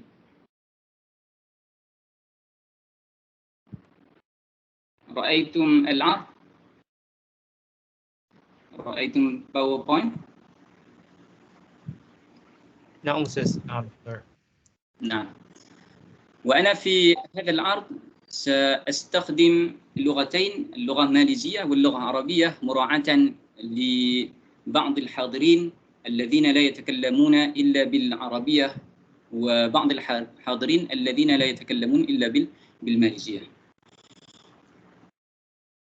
ذكرنا قبل هذا أن علم المخطوط فيه ثلاثة أبعاد، وهو علم خوارج النص، علم التحقيق، وبعد آخر وهو علم الفهرسة. Ilmu manuscript ni dia ada tiga bidang ilmu manuscript. Ada yang disebut sebagai codicology ataupun kita kata ilmu khawarij an-nas. يعني حينما نتكلم عن علم خوارج النص لا ندخل في مضمون الكتاب، لا ندرس مضمون الكتاب كعلم، لا ندرس مضمون الكتاب كمعلومات مثبتة في الكتاب المخطوط، ولكن ندرس الكتاب ماذا نقول، كمادة أثرية. Bila kita mengkaji manuskrip dalam ilmu kodikologi, kita mengkaji manuskrip itu bukanlah isi kitab tersebut, tapi yang kita kaji adalah kitab itu sebagai suatu, kita kata, artifak. Jadi kita kaji dari semua sisi. فنحن ندرسه من كل أبعاده، من تجليده ومن ورقه ومن خطه وغير ذلك من أبعاد خوارج النص. والعلم الثاني المتفرع من علم المخطوط هو علم التحقيق، والعلم الثالث هو علم الفهرسة. وسبق أن ذكر لنا نبذا يسيرة حول علم الفهرسة، ذكره الدكتور إزham حكيمي قبل قليل. والآن سأتكلم عن علم التحقيق، ولا أتكلم عن جميع أبعاد التحقيق، وإنما أتكلم عن شيء يعتبر كتمهيد للدخول في التحقيق، كتمهيد وتشجيع لأن يكون الحاضرون من المحققين في المستقبل. Jadi apa yang saya nak sebut petang ni bukanlah saya nak sentuh semua berkenaan dengan ilmu tahqiq, semua berkenaan dengan tahqiq manuskrip ataupun kita sebut filologi, tetapi yang saya nak sebut ini kita boleh anggap sebagai mukaddimah. Daripada ini saya akan daripada mukaddimah ini boleh bawa kita supaya kita boleh menjadi muhaqqiq pada suatu hari nanti. والطريق طويل وهناك مراحل كثيرة لتكون محققا، ولكن أول شيء لابد أن تعرف ما هو الغاية من التحقيق. وحينما نتكلم عن الغاية والعلماء قديما وحديثا وحتى الفلاسفة القدماء يتكلمون عن غاية الأشياء، وكلامهم عن غاية الأشياء يكون في ضمن كلامهم عن العلل الأربعة.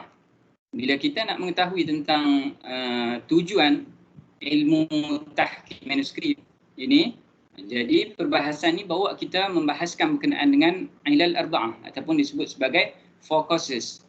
Empat sebab yang perlu ada bagi sesuatu perkara. Dan hal ini dibincangkan oleh ulama sejak dahulu lagi, bahkan zaman falasifatul Yunan أيضا يتكلمون عن هذه العلل الأربعة. العلة الأولى هي العلة الغائية، العلة الغائية، ثم العلة الفاعلية، ثم العلة المادية، والعلة الصورية. وهناك علل أربع.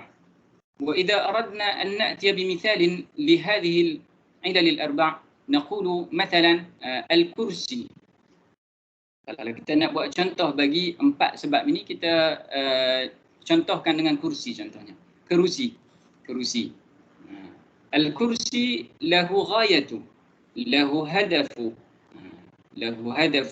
min wujudi al-kursi.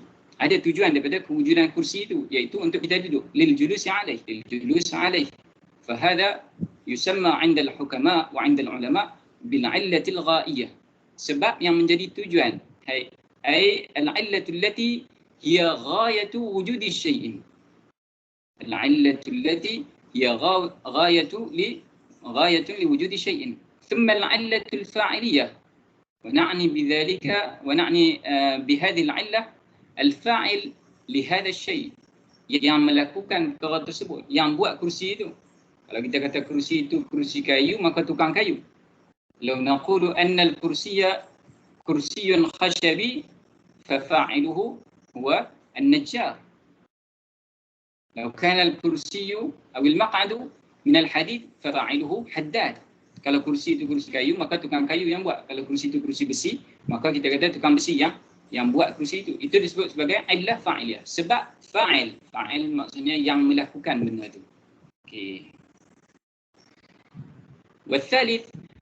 الثالثة هي العلة المادية. أي المادة التي منها يجعل هذا الشيء. Illah madiyah ataupun kita kata substance ataupun bahan yang daripada bahan tersebut dijadikan perkara itu. Macam kursi tadi kalau dijadikan daripada kayu. Masalan al-kursiyyu min al-khashab atau al-kursiyyu min al-hadid. والرابعة هي العلة الصورية. وهذه العلة الصورية هي التي يجعلنا ندرك شكل الكرسي ونعرف بأنه كرسي. إذن هناك علل أربعة لكل أشياء. وإذا تكلمنا عن علم التحقيق أو عن التحقيق فللتحقيق أيضا علل أربعة. العلة الغائية للتحقيق هي إخراج النص على أقرب صورة لما كتبه المؤلف. Tujuan kita melakukan tahqiq ini adalah untuk kita keluarkan nas daripada manuskrip tersebut, kita keluarkan dia, kita tulis kembali. Keluarkan di sini maksudnya kita keluarkan dia dalam rupa yang paling dekat dengan kehendak muallif. keluarkan dia, kita tulis balik dalam rupa yang paling dekat dengan kehendak muallif. Walimadha naqulu huna aqrabu surah lima katabahu al-muallif. Kenapa kita sebut di sini dalam rupa yang paling dekat dengan apa yang ditulis oleh muallif? Lima aradahu al-muallif, lima irtadahu al-muallif. Sababuhu sayati fi al-'ard al-qadim. Kita akan sebut sebab dia dekat slide yang seterusnya ni. ثم الفاعل التحقيق هو المحقق. الآن نتكلم عن العلة الفاعلية. الفاعل للتحقيق هو المحقق، وهناك أوصاف ينبغي أن تتوفر لدى المحقق حتى يصلح أن يحقق كتابا من الكتب المخطوطة. Dan muhaqqiq ataupun kita kata muhaqqiq ini adalah orang yang mentahqiq lah, pentahqiq. Bahasa Melayunya pentahqiq. Dia perlu ada sifat-sifat, ciri-ciri yang membolehkan dia untuk mentahqiq kitab tersebut. Bukan semua orang. Laisa kullu ahadin yasihhu an yuhaqqiqa kitaban. Laisa kullu ahadin yasluhu an yakuna muhaqqiqan. Bukanlah semua orang boleh untuk menjadi muhaqqiq. والعلة الثالثة العلة المادية. العلة المادية للتحقيق هو الكتاب المخطوط نفسه. لولا كتاب المخطوط لما عرف التحقيق. Kalaulah tidak ada kitab manuskrip, maka kita takkan tahu ilmu tahqiq ini. Ilmu tahqiq ini ada kerana ada kitab manuskrip. وأنا سأبين بأن التحقيق موجود في ثقافة إسلامية، موجود عند العلماء قبل ظهور التحقيقات في زماننا هذا. Tahqiq itu dah dikenali ma'ruf wa mawjudun 'inda al-ulama. Tahqiq itu dah dikenali, dah ada dah di sisi ulama sebelum datang zaman kita yang kita sebut kitab ni dah ditahqiq. Kitab ni dah ditahqiq. Sebelum ada kitab-kitab yang dah ditahqiq yang dicetak ini, al-ulama'u qadiman hinama yaktubuna al-kutuba bi kutubihim ya'rifuna 'ilm at-tahqiq. Ay 'indahum ruh at-tahqiq. Ada pada diri mereka itu ruh tahqiq. Walaupun waktu itu tak ada lagi cetakan, walaupun waktu itu tak ada lagi yang kita sebut sebagai kitab ni dah ditahqiq oleh siapa, ni tahqiq oleh siapa. Tapi ada ruh tahqiq. لماذا؟ لأن التحقيق الأهم في التحقيق هو المقابلة. التحقيق المقابلة. كما أن الحج عرفة. من الحديث كما في الحديث النبي صلى الله عليه وسلم كان يقول الحج عرفة، أي أهم الأشياء أهم الأركان في الحج والعرفة والوقوف بالعرفة. فكذلك التحقيق أهم الأشياء في التحقيق هو المقابلة، ولولا المقابلة لما كان التحقيق. tidak ada مقابلة maka tidak akan ada تحقيق.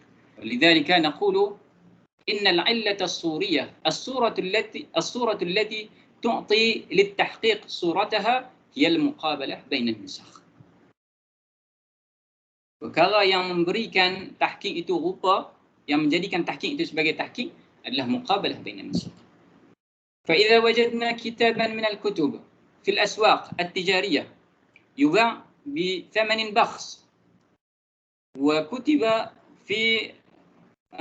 في صحيفة العنوان أنه حقق من قبل فلان بن فلان مثلا، واطلعنا على مضمون الكتاب ولم نجد شيئا من الإحال، شيئا من المقابلة، فهذا لا يعتبر تحقيقا في الحقيقة. في الحقيقة هذا لا يعتبر تحقيقا. في المستوى الأكاديمي هذا لا يعتبر تحقيقا. Kalau kita tengok ada kitab, kita beli, depan tu ada tulis tahqiq fulan bin fulan, buka tengok isinya tak ada satu pun muqabalah, tak ada satu pun footnote, maka itu sebenarnya tak dikatakan sebagai tahqiq. Secara akademik itu tidak disebut sebagai tahqiq. Nah, الآن ندخل في جميع العلل في كل علة من هذه العلل الأربعة. ما فهمنا من العلة الغائية للتحقيق؟ حينما نقول بأن العلة الغائية للتحقيق هي إخراج النص على صورة ارتضاها المؤلف، فماذا نعني بهذا القول؟ أو إلى أقرب صورة لما كتبه المؤلف، فماذا نعني بأقرب صورة لما كتبه المؤلف؟ لأجل أن نفهم هذه العبارة لابد أن ننظر إلى تاريخ علم التحقيق. فنجد بالاطلاع على هذا التاريخ نجد أن هناك في مكتبات إسلامية في جميع أنحاء العالم هناك نسخ كثيرة لكتاب واحد. نأخذ مثلا العقيدة الصغرى للإمام السنوسي. العقيدة الصغرى للإمام السنوسي هناك مئات آلاف نسخ مخطوطة لهذا الكتاب في جميع أنحاء العالم. وربما لم نقف على نسخة كتبت بخط المؤلف. هذه نقطة مهمة يجدر أن تتذكروا جيدا. ربما لم نقف على نسخة كتبت بخط المؤلف. الإمام السنوسي توفي في أواخر القرن العاشر الهجري على ما أعتقد. إذن مدة زمنية بيننا وبينه ليس بكثير. نأخذ عالما آخر يعيش مثلا في القرن الرابع أو في القرن الخامس. مثلا نأخذ الإمام السنوسي، الإمام الغزالي رحمه الله تعالى. الإمام الغزالي المتوفى سنة 505 هجرية، عنده كتب كثيرة، وكتبه المخطوطة موجودة بكثرة في جميع أنحاء العالم في مكتبات العالم. ولكن هل نقف على كتابه الذي كتب بخط يده؟ ربما لا نقف عليه. إذن حينما لم نقف على كتاب كتب بخط المؤلف ينبغي أن نبحث عن كتاب تكون مدة زمانه أقرب إلى مدة زمان عيش المؤلف. Bila kita sebut tentang illah ghaiyah, kita kata illah ghaiyah adalah mengeluarkan kitab dalam rupa yang paling dekat dengan nas yang dikehendaki, teks yang dikehendaki oleh muallif. Kenapa kita sebut dengan rupa yang dekat dengan teks yang dikehendaki oleh muallif? Kerana kalau kita tengok dalam sejarah tahqiq, kita akan nampak bahawasanya ada banyak maktabah, ada banyak perpustakaan di atas muka bumi ini, dan ada banyak salinan manuskrip untuk satu-satu tajuk. Contohnya Imam Sanusi, Aqidah Sughra, ada banyak salinan manuskrip. Kita ambil yang jauh lagi, Imam Al-Ghazali contohnya. Imam Al-Ghazali banyak salinan manuskrip untuk satu kitab saja. Contohnya kitab Ihya Ulumuddin lil Imam Al-Ghazali. Dan boleh jadi kita tidak menemui manuskrip yang ditulis oleh Imam Al-Ghazali sendiri, tak menjumpai manuskrip yang ditulis oleh Imam Sanusi sendiri. Maka pada ketika itu, في هذه الحالة نضطر إلى الاعتماد على نسخة تكون مدة كتابتها أقرب إلى زمن المؤلف. Maka pada ketika itu kita perlu untuk bergantung kepada manuskrip yang paling dekat dengan waktu muallif. Contohnya kalau Imam Ghazali kita kata meninggal tahun 505 Hijrah. Katalah, ini kita buat andaian, manuskrip bagi Ihya Ulumuddin yang paling tua ada pada 550 Hijrah contohnya. Okey, yang tu kita boleh ambil manuskrip tu. Contohnya, ini contoh. Boleh jadi ada yang manuskrip yang di zaman Imam Ghazali sendiri boleh jadi ada. Contohnya kita ambil, so yang paling dekat kita ada adalah yang tahun 550 Hijrah. Imam Ghazali meninggal 505 Hijrah. Dan manuskrip ni kita tahu, وهذه النسخة المخطوطة التي وقفنا عليها التي تمت كتابتها في سنة 550 تقريبا، يعني بعد 45 سنة بعد وفاة المؤلف، 45 tahun setelah kewafatan muallif contohnya.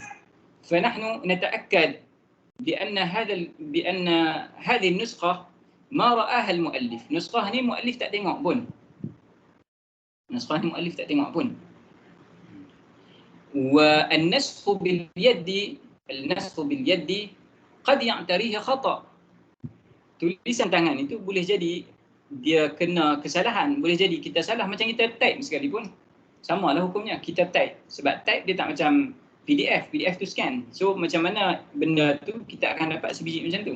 Tapi bila kita type, bila kita tulis, boleh jadi tersalah type, boleh jadi tersalah tulis. ولأجل الاحتراز من هذا الخطأ الكتابي نضطر إلى المقابلة بين هذه النسخة التي وجدناها ونسخة أخرى غير هذه النسخة. Jadi untuk kita mengelakkan daripada adanya kesalahan, mengelakkan daripada manuskrip ataupun kitab yang kita pegang tu adalah kitab yang salah. Maknanya muallif tu ada salah, bukan muallif, nasikh. Nasikh ni orang yang menyalin manuskrip. Nasikhul makhtutat قد يفعل أخطاء كثيرة في كتابه لأجل الهروب من هذا لم نضطر إلى المقابلة بين نسخته ونسخة أخرى. Maka itu kita perlu untuk muqabalah, untuk buat perbandingan antara manuskrip ini dengan manuskrip yang lain. Karena itulah kita kata ولذلك نقول إن علم التحقيق إن الكتاب المخطوط إن الكتاب المحقق لا يكون على نسخة المؤلف أو ما في مرتبته. Karena itu kita kata tahqiq la yakunu ala nuskhati al-muallif. Tahqiq tak boleh jadi kepada nuskhah yang ditulis oleh muallif. Nuskhah yang ditulis oleh muallif kita tak sebut tahqiq. Secara akademik tak sebut tahqiq. Secara akademik dia boleh disebut sebagai ikhrajun nas, boleh disebut sebagai i'tina. Ataupun manuskrip yang senilai dengan manuskrip muallif. Contohnya manuskrip yang ditulis oleh murid muallif dan muallif baca, cek contohnya. Okey. هذا ما يتعلق بالعلة الغائية للتحقيق. فلا تحقيق مع ورود نسخة المؤلف. ومن هنا نعرف بعض أهمية التحقيق التي من بينها هي التحقق من مضمون الكتاب. فعملية التحقيق في الحقيقة عملية التأكد من صحة مضمون الكتاب، من صحة الألفاظ الواردة في الكتاب، من صحة الأفكار الواردة في الكتاب. ننتقل إلى عرض آخر.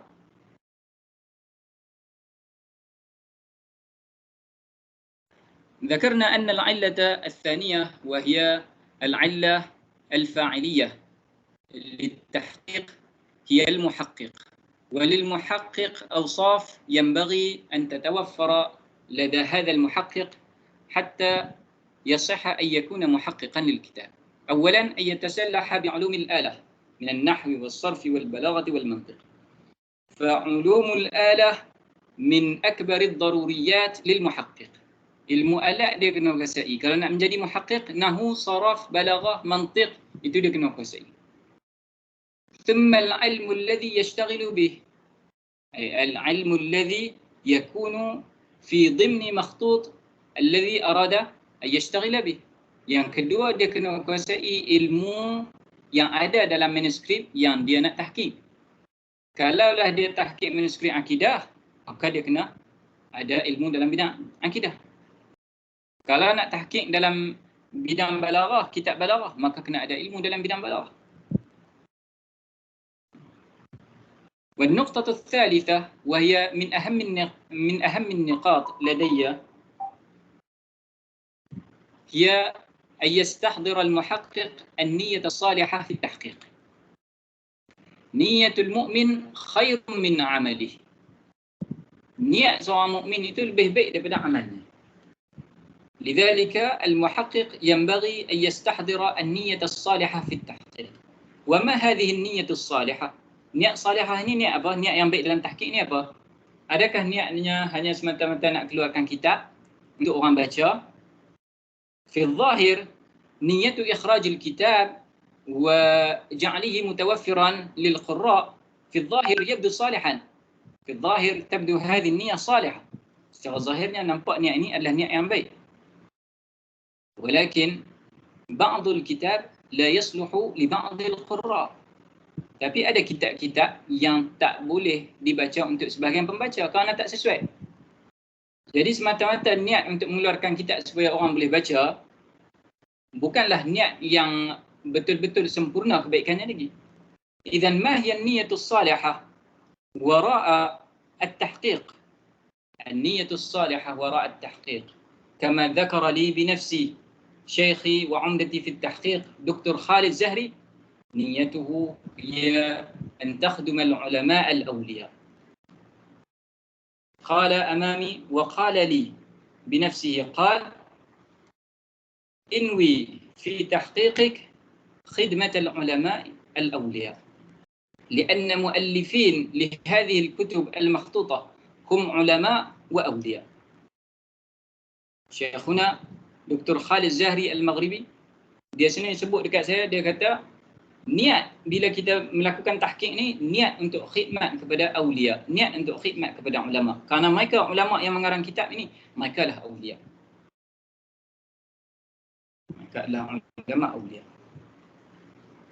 وهذا الشيء نفسه سمعت من شيخي وعمدتي في سلوك شيخنا شيخ خليل إلياس العراقي حفظه الله تعالى، وكثيرا ما يهتم بخدمة المسلمين، الفاجر منهم قبل الطائع، الجاهل منهم قبل العالم.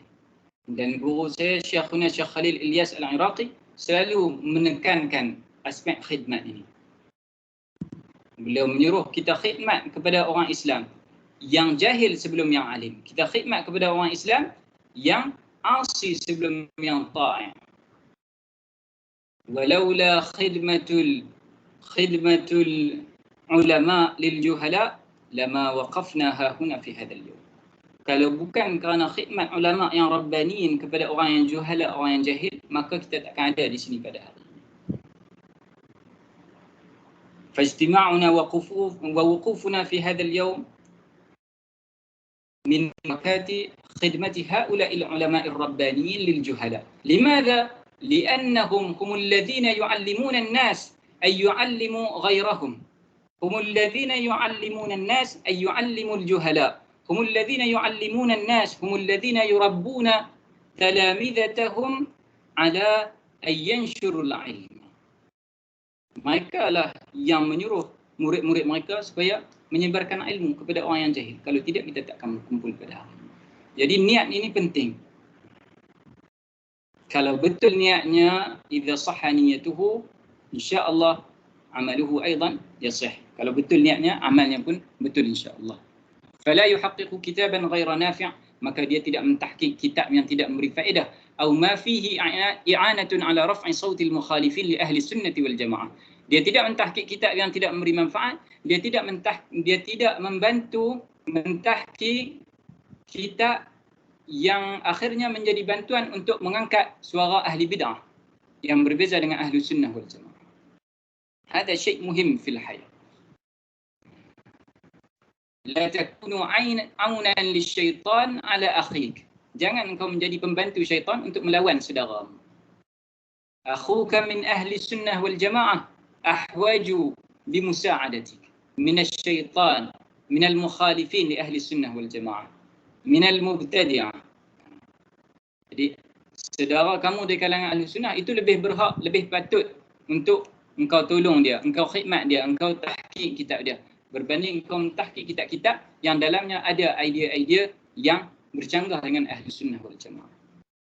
هذه هي بعض الأوصاف التي ينبغي أن تكون للمحقق حتى يكون تحقيقه معتمدا عليه. Sorry Ustaz, you have 1 more minute before نعم. this session end. نعم. وفي الأخير أتساءل جميع الحاضرين إلى أين مسيرتنا مع الكتاب المخطوط؟ أنا أعرف بعض الناس حينما أتكلم عن المخطوط، وكذلك أصدقائي من الدكاترة ومن الأساتذة حينما يتكلمون عن المخطوط، عن أهمية علم التحقيق، بعض الناس يرون أن هذا العلم لا يجدي نفعه. Sekarang yang terakhir kita nak mempersoalkan ke manakah tujuan kita dengan kitab ataupun buku manuskrip ini, kajian-kajian manuskrip ini. Ada sebahagian orang yang bila dengar tentang manuskrip, bagi dia benda ni benda yang tak bermanfaat, benda yang dah berlalu. La manfa'ata fi at-tahqiq ala za'mihi, لأن هذا شيء قد مضى، هذا شيء قد مضى. nahtaju ila syai'in jadid, nahtaju ila tajdid. Maka kata kita perlu kepada yang baru, perlu kepada tajdid. Walakin yaghfalu anna tajdid la yansha'u bi nafsihi, bal tajdid yansha'u min syai'in sabiq. Tapi mereka tak tahu bahawasanya tajdid itu dia tidak jadi sendiri macam tu. Tajdid itu terjadi daripada benda yang telah lalu daripada dia. Syai'in sabiqin wa thabitin.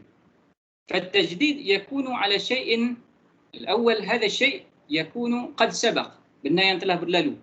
والثاني هذا الشيء يكون قد ثبت، benda ni benda yang kekal, takkan berubah. والتجديد لا يكون في لب هذا الشيء وإنما يكون في عوارضه. Dan tajdid tak jadi pada intisari perkara ini, tetapi dia jadi kepada awarid, kepada sifat-sifat dia yang luar. نأخذ مثلا العقيدة التي نؤمن بها، والعقيدة التي آمن بها الإمام السنوسي، والعقيدة التي آمن بها الإمام الغزالي، والعقيدة التي آمن بها الصحابة، والعقيدة التي آمن بها سيدنا رسول الله صلى الله عليه وسلم، وكذلك العقيدة التي آمن بها جميع الأنبياء هي نفس العقيدة. Akidah yang kita beriman dan akidah yang diimani oleh ulama terdahulu, diimani oleh sahabat, diimani oleh Nabi, maka itulah akidah yang sama.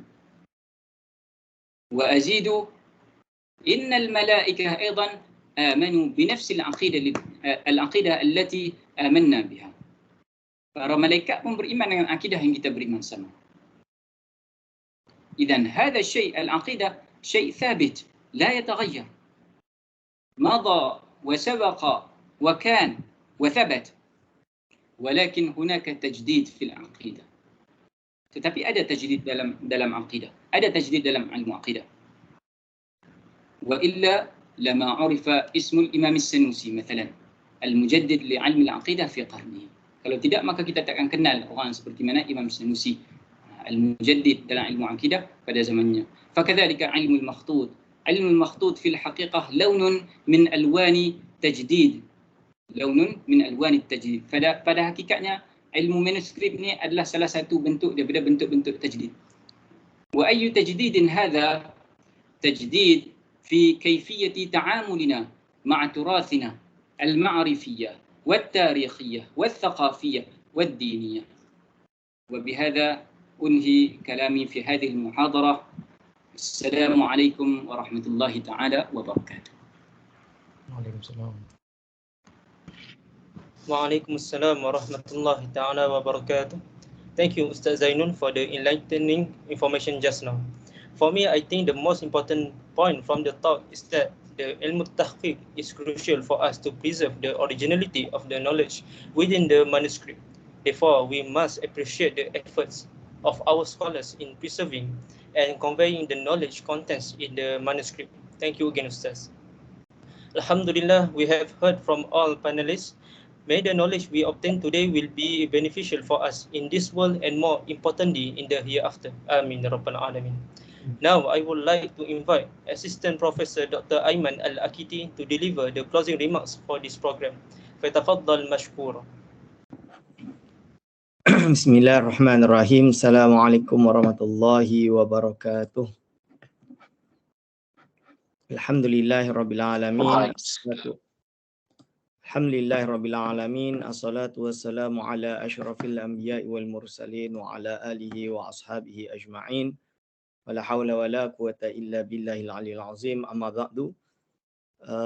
To our respected moderator, Assistant Professor Dr. Ahmad Arif bin Zulkefli, and to our panelists, Dr. Ustaz Zainul Abidin, and also inshallah coming soon Dr. Izham Hakimi. So inshallah, I'm very sorry that I'm supposed to give opening remarks, but because of the distance between the mosque and my house is quite far, so couldn't reach at the right time. But inshallah, these will be opening and closing remarks, inshallah. So I will share you my slides that I prepared, which is why manuscript studies. So why is the reason we as academicians, especially in this Islamic International Islamic University of Malaysia should explore at least with manuscript studies or anything about manuscript. So what is codicology and philology? Because when we talk about manuscript study, it consists of two aspects of studies, which is the first is codicology and philology. So I think this issue has already been explained and has already been shared by Dr. Ahmad Arif and also Ustad soon Dr. Izham and also Ustad Zainul Abidin about the importance and what you call by philology and what is codicology. So codicology is basically about the VR, about the element of the manuscript, means its paper, its cover, the VR, we call it the covers, the one who holds the manuscript. So watermark and then the way of writing, that is codicology. And then we have philology, which is the madmun, the inner part, the text of the manuscript. So, okay, maybe inshallah all of you have already understand about this. So this will determine the reason why we choose a manuscript to be studied. So there must be a reason. So some might say that manuscript study is outdated. Today in this modern world, we need contemporary issues. We need to discuss about feminism, about ethics, about Islamization of knowledge, relevantization, and all others, which is, yes, we do not saying that all of these studies is not important. It's also important. But today in this contemporary world, we have issues in religion, we have issues in fiqh, we have issues in the Islamic law, in our Aqidah, our faith, philosophy, finance, extremism, social, ethics, Sufism. So many of these issues need to be answered and need to be discussed and need to do a research. You as a student in this department of Uṣūluddin and comparative religion. So we need answers, and not all answers is available in these modern sources. I mean, feminism, we can talk about feminism, but sometimes we need to relate with the Quran Sunnah, and Quran Sunnah, it doesn't stand alone. So it need interpretation. So you need the ulumil alat, you need the scholar's opinion to understand the Quran and Sunnah, correct? So how do you understand that knowledge to Islamanize other knowledge such as medicine, engineering, and all other knowledge in accordance to Islamic worldview if you don't have the main knowledge, which is Islamic studies? So you cannot run away from this. You need the Islamic study, and Islamic studies expand. Why? Because not everything that we have today is enough. So many opinions of the scholars have been taken away from us. For example, we know we have Imam Ghazali, we have all the great scholars in Baghdad. And when the Hulaguhan, the Mongols enter Baghdad, they destroy many of our manuscripts and many of our knowledge. So, and then now is a question that we heard Imam Ibn Asakir said that Imam Abu Hasan Ash'ari wrote at least 300 books in Aqidah, in Ilmul Kalam, in theology. So where is the book now? We only have not more than 15 books of Imam Abu Hasan Ash'ari. So we need to explore and find those books so that we know what is the master, the head, the founder of Al-Ahli Sunnati wal Jama'ah school of thought, what is his ideas about. So we need to do the research, and this is what we call as the manuscript studies. So for example, I give you example, one of the most famous controversies happen in this Islamic Malay world is about the status of Hamzah Fansuri, Shamsuddin Sumatrani, Sheikh Siti Jenar. So Hamka, one of the scholars that known in our university, accused Sheikh Hamzah Fansuri as pantheism, or we call as the followers of Wahdatul Wujud, or Hulul, or even Hulul. You can see his comment here, and many of his comment here, and then he another thing saying that Hamzah Fansuri, Shamsuddin Sumatrani believe that God and man become one, or we call it pantheism.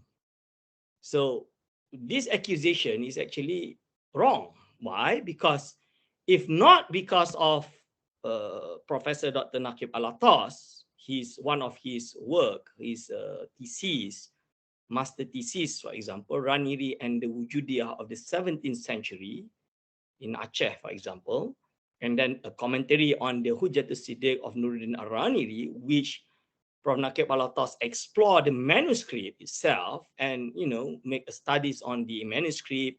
He actually translate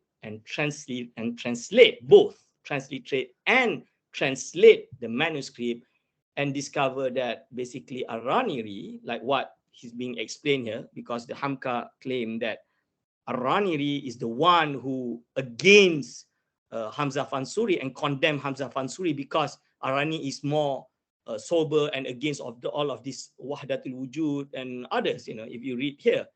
So whereas that's not correct, because after the studies of Ar-Raniri's text, we discover that even Ar-Raniri, Nuruddin Ar-Raniri, is pro Ibn Arabi.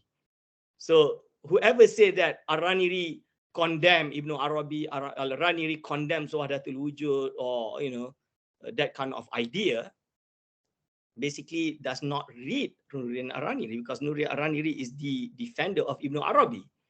It's just the problem that Ar-Raniri never met Hamzah Fansuri or Shamsuddin Sumatrani. So he condemned based on third person, based on something that they don't know, that he doesn't know. So, and then he tried to explain what is the meaning of the right understanding of Wahdatul Wujud in this book. Okay, for example. So that shows that Hamka is basically, he's not as academician, I would say. He's more like a scholar who have lots of knowledge, information, but not as academia. And then, for example, Hamzah Fansuri. So everybody thought that, okay, Hamzah Fansuri is basically a pantheistic scholar who promote pantheism.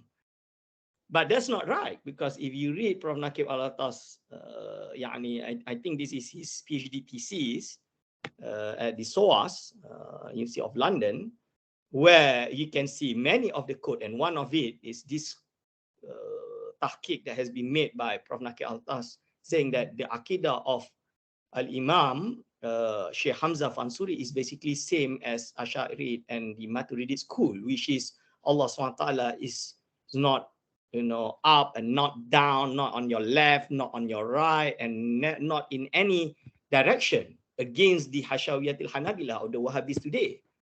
This is the Aqidah of Sheikh Hamzah Fansuri.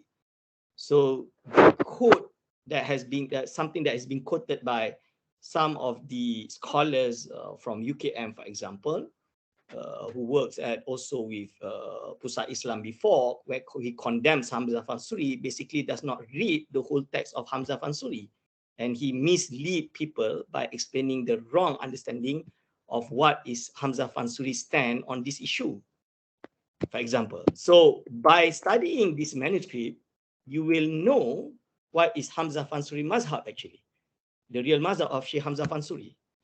And then one of my friend, Professor Dr. Oman Fatur Rahman, the famous philology scholars or manuscript scholars in Indonesia, he actually made a tahqiq on the Tanbihul Mashi of Sheikh Abdul Rauf Senkil, saying that Sheikh Abdul Rauf Senkil is the person who actually solved this conflict, and the conflict happened between Sheikh Nuruddin Raniri and Sheikh Hamzah Fansuri and Sheikh Shamsuddin Sumatrani, come from this manuscript. So if you really master manuscript and you study this kind of manuscript, then many of the issues has been spread today, even today, by those ignorant commentators, YouTubers, or Facebookers, scholar or Google scholar. We can solve it with academic evidence, for example, like the study of manuscript. And then one of the most recent issue is some of the defender of Imam Sanusi creeds of the Ash'ari school, but at the same time condemn tasawwuf, saying that tasawwuf is outside of the Ash'ari school, or even condemn Ibn Arabi and others. So basically, he does not read Imam Sanusi's text, because many of Imam Sanusi's book is still in manuscript. For example, the Moroccan, they have already published Nusratul Fuqaha fi Raddi ala Abil Hasan as-Sughair. So where this book Imam Sanusi wrote to defend tasawwuf. Nusratul Fuqaha. Fuqaha means is a small Sufi, or basically is a Sufi. And then not only that, if you look at on your right side, this is a manuscript written by Imam Sanusi making a commentary on the bait of Ibn Arabi. So he is also a lover of Ibn Arabi. And then he made the commentary. But yet, of course, this manuscript need to be studied. Inshallah, Ustaz Zainul Abidin will finish his PhD, and to prove this, what they call it as hypothesis of the Imam Sanusi's tasawwuf perspective. And then Abu Bakr al-Bakilani and versus At-Takfiri, for example. Like, for example, one of the scholars of this century, which is died 2008, Sheikh Abdullah Harari, the founder of the Ahbash movement, using the, saying that, saying that al-Baghdadi is promoting the takfir, so it's okay for us to consider the Mujassima, the Wahhabis as kufur, for example, because they are anthropomorphists, mean the Mujassim. And then we said no, because Mujassim Sarah, we should not condemn the Mujassim from Khairu Sarah, the anthropomorphist that is not clear. So the only takfir can only apply is to the Mujassim Sarah. So we bring Imam Ghazali's idea and also the kalam of Imam Ibn Hajar al-Haytami, but he said that no, that they are mutaakhirin, they are later than al-Imam Abu Hasan al-Ash'ari. So you should follow Imam Baghdadi's opinion because he is earlier.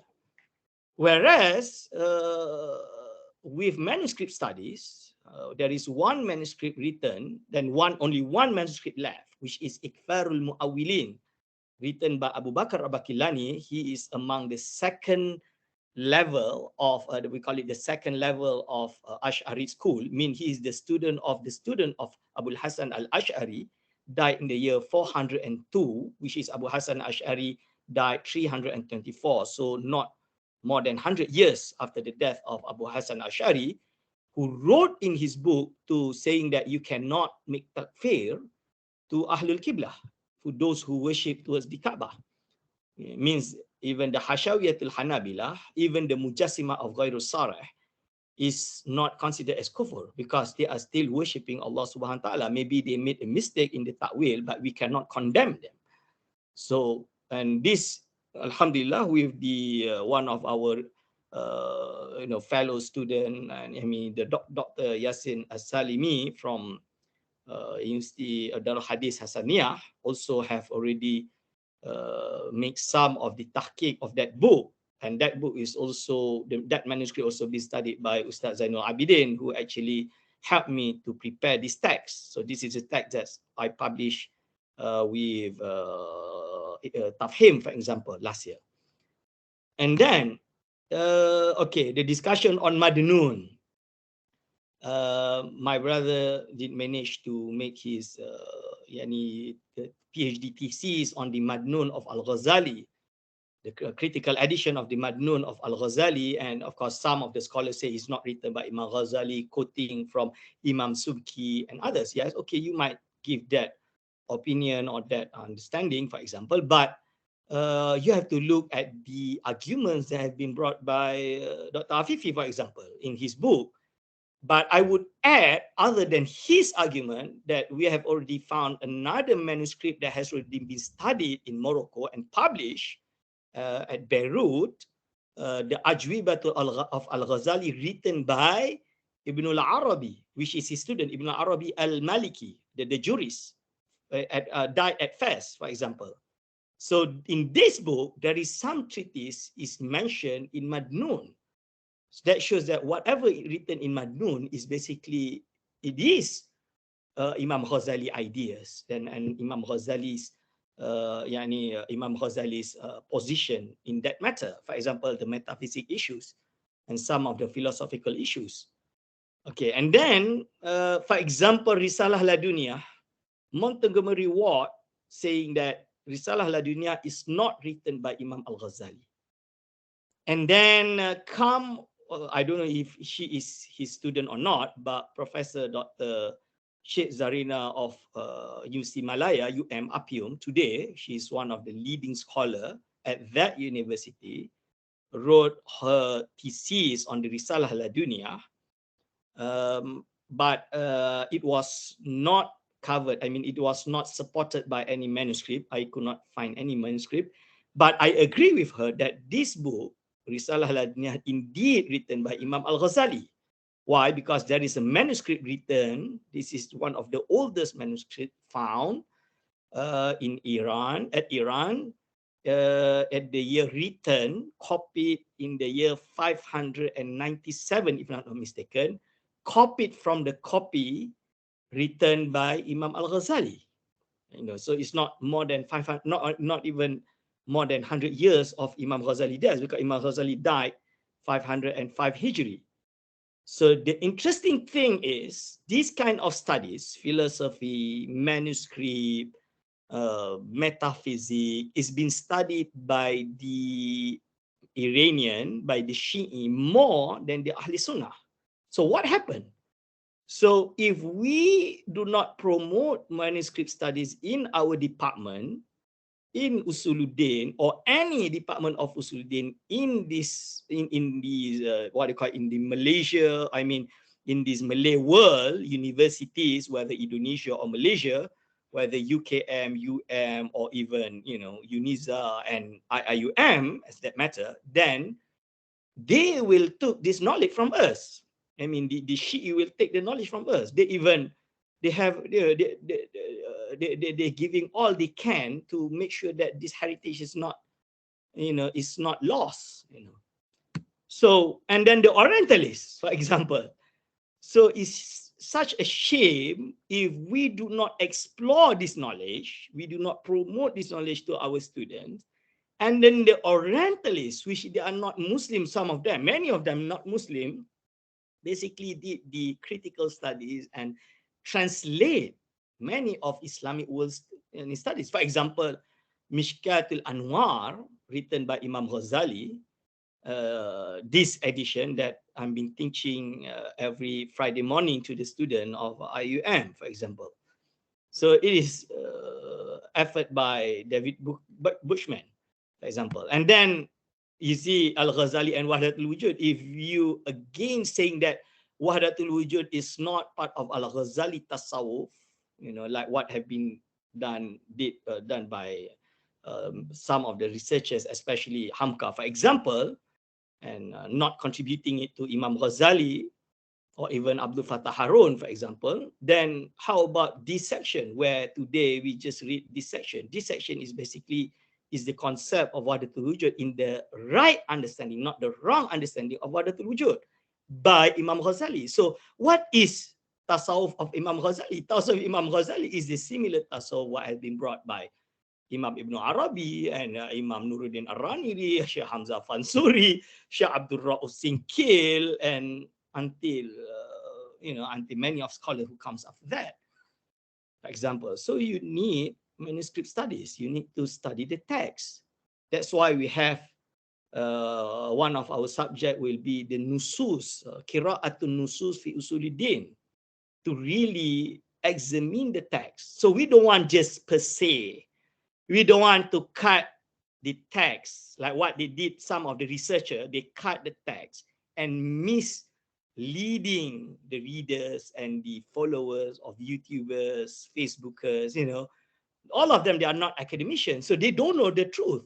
Even one of the, I don't know, but he's famous in IUM, talking about opening the secret and then attacking, condemning Al-Halaj as though that Al-Halaj is bringing the ideas of Hinduism to Islamic world, which is, if after I examine his writing, is false. He don't even code it correctly. You know, so I show it to many of the scholars saying that what happened to our university? Where is the academic quality of, you know, of our students, our graduates? So, for example, the mazhab of Sunan Bonang. So, some people even, you know, even some scholars, they even condemn, saying that there is no such thing as Sunan Wali Songo, or the ninth saint of Java. So some say it's just a metaphor, it's just what they call it, it's not a true thing. It's a, you know, it's something, it's just a story. And then come one of the Orientalists of the Dutch in the time of the, what they call it, in the time of the Dutch occupation of the whole Indonesia. His name is Shrike, or Otto Shrike, Johannes Otto Shrike Bentram. This is his name. I don't know how to pronounce it. Where he made a critical studies on the head book Van Bonang, we call it, or we call it the Primbon Bonang, where if you read this text, Imam Bonang did say, because I can read Javanese, where, you know, he's saying that he put, or he write this book that he refer sangking kitab Ihya Ulumuddin lan sangking tamhid, means he refer to kitab Ihya Ulumuddin written by Imam Ghazali, of course, and kitab Tamhid, which is written by As-Salimi. So, you know, this is the importance of manuscript studies. Understand? Okay. And then, so what kind of manuscript studies for the Uṣūluddin student can explore? So we have, first is to retype the text, which is the lowest, it's not a study, basically it's just an effort. But I will not consider it as an academic work. So I will not accept this kind of studies, retype. And then we have transliteration, is also not enough. And then translation, okay, we have one student, master student, who translate a Tamhid by Imam Taftazani, Tamhid on the Mantiq part, which is a good effort. So, but he cannot just a translation. He need to cover also some analytical studies. Then it become more academic, you know, for example. But in some universities, for example, Morocco, there's one university in the year of end of 2000, 2010, 2011, 12, until 2015, I still remember some students, you know, they are being suggested by the university to do more translation studies, dirasah tarjamah. And many of the Indonesian basically did that. The university called by Abdul Malik Sa'di, the Kuliatul Adab of Abdul Malik Sa'di in Tetuan. So they because they want to promote Moroccan texts, Moroccan books to Indonesia, for example. But for me, you need more effort. So description, at least description. Description, for example, nobody knows about As-Suqtani. And then Dr. Arif make a tahqiq / description studies, taqdim or tahqiq. I can't remember, he did dirasah and tahqiq or taqdim or tahqiq. But he also make description studies, taqdim and tahqiq on what I call it, the what is his name? I can remember. I have it here.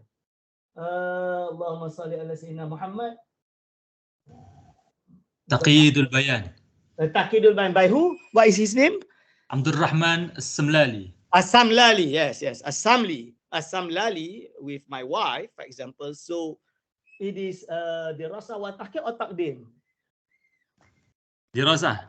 Dirasah, okay, you made a dirasah. So if you have this description, taqdim, then it's considered as description and tahqiq. But if it is a dirasah, then it will be an analytical studies, or you will achieve the critical studies. So analytical studies is one of the important things to do, to analyze the opinion, and then from where it comes from, the origin of that opinion, what is the quality of the opinion, what is the qawaid being used by that scholars.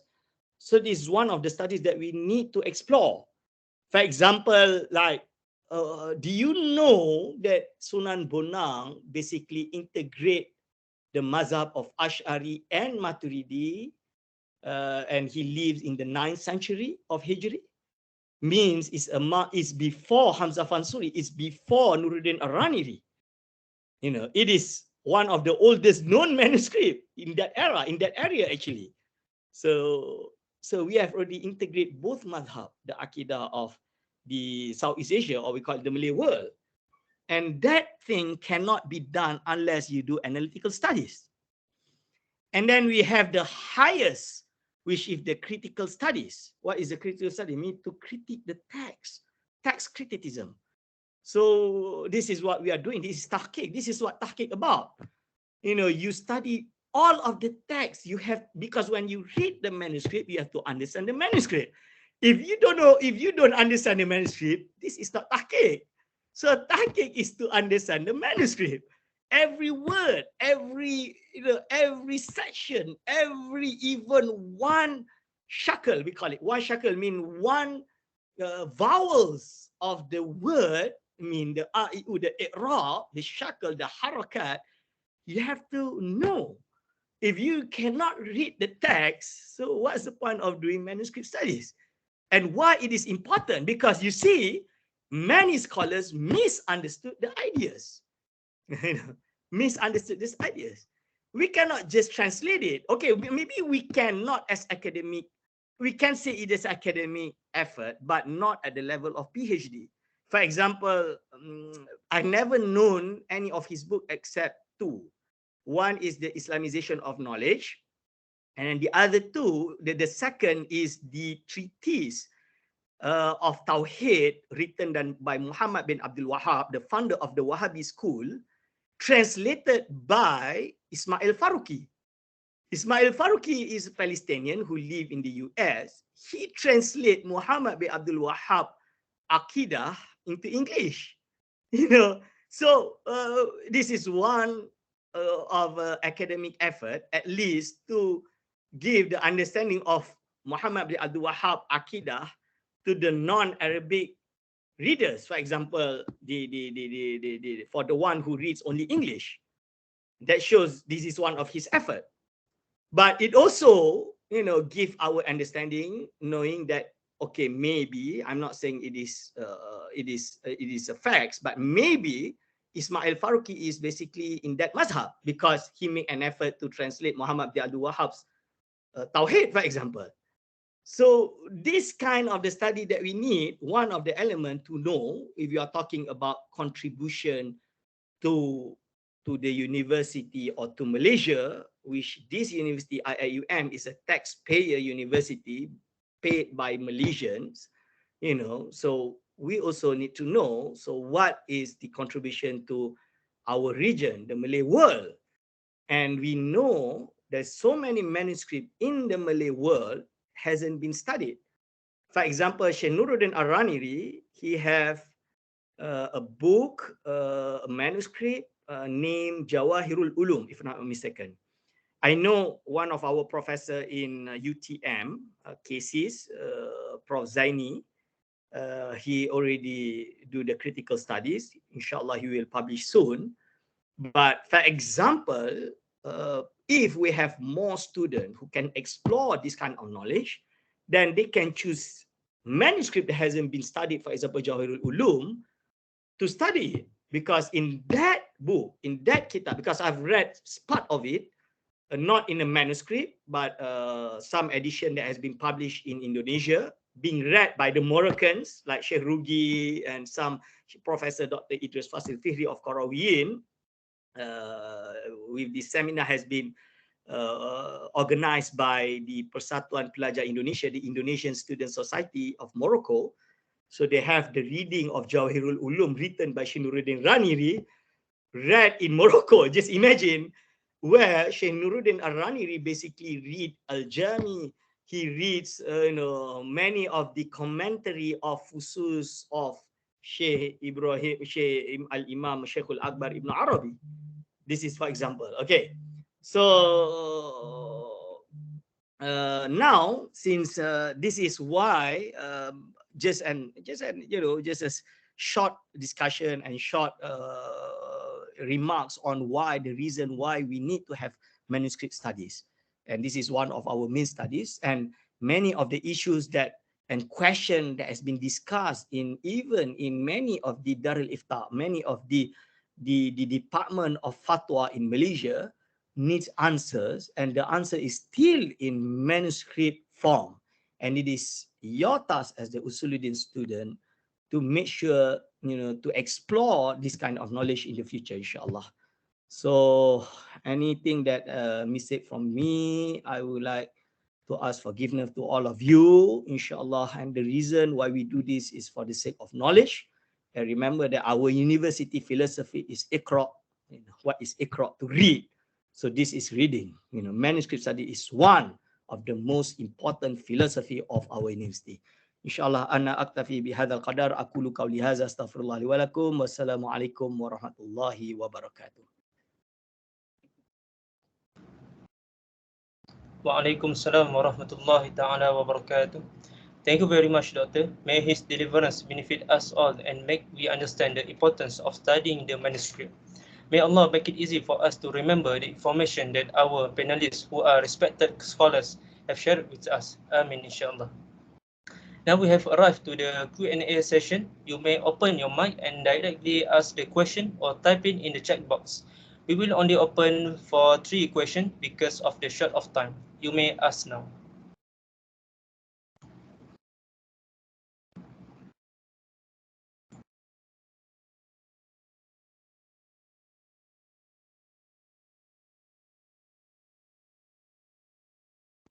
If no, we will take a question from Google Form. Okay. I will open this question to anyone, to any of the panelists, and also Dr. Ayman al-Akiti. Okay. Assalamualaikum warahmatullahi wabarakatuh. Can you suggest the basic Uṣūluddin Kitab manuscript for a non-academic reader? Means the basic one. Thank you. Bismillahirrahmanirrahim. Hasn't been studied, you mean? Manuscript that hasn't been studied. Is it? Is that the question? He or she asking for suggestion for basic Uṣūluddin Kitab or manuscript for non-academic reader. For non-Arabic reader for Aqidah, for Uṣūluddin. The best book you can study is, for me, Aqidah Barahin, and then Aqidatil Ahlil Iman that I translated into Malay, and then books that is being read in the Imanuna. This is all basic. I cannot bring higher than what is basic. So I think that is the best book. Imam Sanusi's book is basic, basically. Just refer to Imam Sanusi's book. I think Ustaz Zainul Abidin has translated, Ustaz Dr. Ahmad Arif translate the Aqidah Sughra, if I'm not mistaken, correct? The latest edition. So that book, inshallah, will benefit you. Yeah, okay. Inshallah, thank you. Next.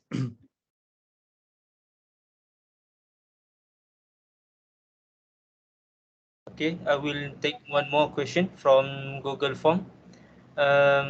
What is Uṣūluddin exactly? I'm quite curious on what is it. Why we combine Uṣūluddin with comparative religion? What are the correlation? Okay, Uṣūluddin. What is Uṣūluddin? You have to make the difference between Uṣūlul Fiqh and Uṣūluddin. When we are talking about Deen, means this religion. Uṣūluddin is the structure of this religion, means Islam. That is Uṣūluddin. It consists of Aqidah, Tasawuf, and also part of Uṣūl Fiqh, because methodology is part of Uṣūl Fiqh, and Uṣūluddin major in these issues. It will discuss about the methodology of research. They call it Manhajul Bahsi wal Munadharah, is part of ilmu Uṣūluddin. You cannot not contribute this knowledge part of Uṣūluddin. It's a must for us to contribute it part of Uṣūluddin. And then we have the ilmul khilaf, ilmu khilaf, not the furu, ilmu khilaf of the akidah. Philosophy is part of usuluddin because you are talking about your creed, your akidah, your faith. And then about religion, yes, comparative religion is part of usuluddin. You cannot exclude it. It is include part of usuluddin. Why? Because Imam Ghazali is the one of the most famous scholar in usuluddin. He also discussed about comparative religion. So he have the book on Raddul Jamil ala Ilahiyati Isa bisarihil Injil. I know some Orientalists say it's not written by Imam Ghazali, but I can confirm it's written by Imam Ghazali with manuscript and some of the reference mentioned by Al-Aidarus, for example. He died in the year of 700 or 800 something. So he said that book is written by Imam Ghazali. So, and then we have Shahrastani, the great scholar in comparative religion, Al-Farqu Bain al-Firaq al-Baghdadi. All of this is the Usuluddin scholars. So yeah, this is Usuluddin. That's why we learn Usuluddin. If you go to Morocco, we have Kuliah Usuluddin, Kuliati Usuluddin, the faculty that I graduated from. Basically, when they said about Usuluddin, it's not only Aqidah, it is Aqidah, philosophy, thoughts, ethics, mantiq, logics, and then we have comparative religion, yes, biblical study, language, Hebrew, Latin, and then tasawwuf, Sufism, that is Usuluddin, modern issues, modern philosophy, modern movement is part of Usuluddin. And then, well, maybe today we are talking about Islamization of knowledge, relevantization, yes. Manuscript studies is also part of relevantization, you know. And then one of the most important thing, we also study Usul al-Fiqh, because if you read all of the big, thick Usuluddin books like Ibkarul Afkar, Muhasil al-Maqasid, Taftazani Maqasid, you know, all of it will refer to Usul Fiqh books in the beginning, more than 100 pages, just talking about the nazar and the methodology of Usuluddin. So Usul Fiqh is part of Usuluddin. Wallahu a'lam. Okay, this will be the last question. Is Wahhabi one of Ahli Sunnah wa Jama'ah? We are talking about academic here. So if you are saying whether it is Ahli Sunnah wal Jama'ah or not, then the answer is based on the analysis and the judgment that that particular scholars give, for example. So the answer, if you are talking, if you're asking me, then I as an academician, I will say no. And that is what I already mentioned in many of the fatwas, or even our state in fatwa in Negeri Sembilan and even Perak, for example, or Johor. But not only in Malaysia, but also has been discussed in many other countries or many other conferences. But I cannot not contribute the contribution that have been given by many scholars who also are great scholars, who basically, at least they don't want to say that Wahhabi is outside of Ahli Sunnah. I mean, they did say that Wahhabi is part of Ahli Sunnah, and some of them even are one of our teachers, for example, maybe part of our teachers. But you know, that is their opinion. It's okay for us to agree to disagree. So what's the problem with it? You know, maybe some of the scholars will not agree with my opinion, but this is what we call as the khilaf, whether in the furu or even in Usuluddin or not. Will not have books written by many scholars like Sheikh Muhammad bin Taib al-Bin Kiran, the head, the Jama'ah, the director of University of Qarawin in his time. He lived in the time of Muhammad bin Abdul Wahhab, who he himself wrote a book in a manuscript. Then Alhamdulillah, I also read the manuscript and was published in Tunisia, and then also being studied by many of the scholars who answer and refute Muhammad bin Wahhab in his time. So, this is agree to disagree, it's up to you. But me, myself, even though I say Wahhabism is not part of Ahli Sunnah wal Jama'ah, but I have no problem to sit with them. I have no problem to, to make them as my friends, and I have teachers who come from this madhab. So what's the problem with it? You can even study under an Orientalist who is not Muslim, but why you have problem to study on the ideas of Muhammad Abdul Wahhab, or even higher than Muhammad Abdul Wahhab, which is Ibn Taymiyyah. So I read Ibn Taymiyyah. Wallahu a'lam. Thank you. Alhamdulillah, now we are at the end of the meeting. Before we end this program, I would like to ask all IUM students only to fill the evaluation form of this program later. You can find the link in the chat box. Now, I would like to request all participants to open your camera for a short photography session. I invite Bro Solah to take the picture. Please welcome.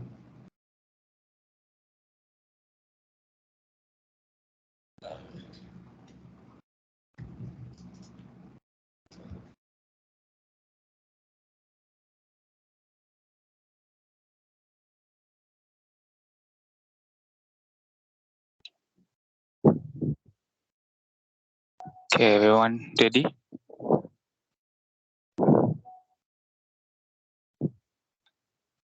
Okay, wait a second.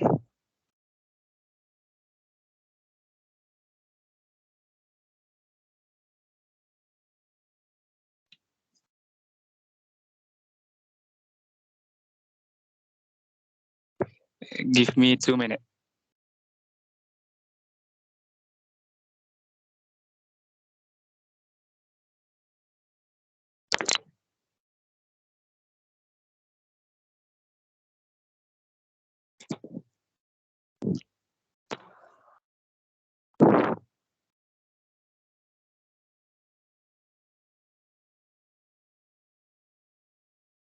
Okay, 1, 2, 3.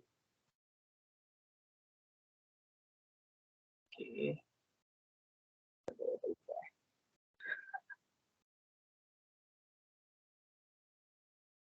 Okay, one more.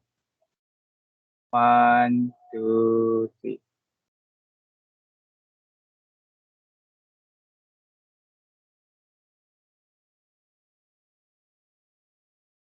Okay, thank you. Okay.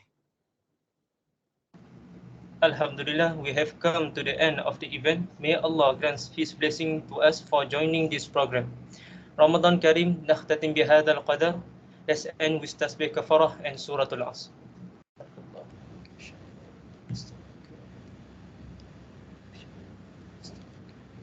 Syukran, jazakumullah. Assalamualaikum warahmatullahi ta'ala wabarakatuh. Thank you everyone. Waalaikumsalam warahmatullahi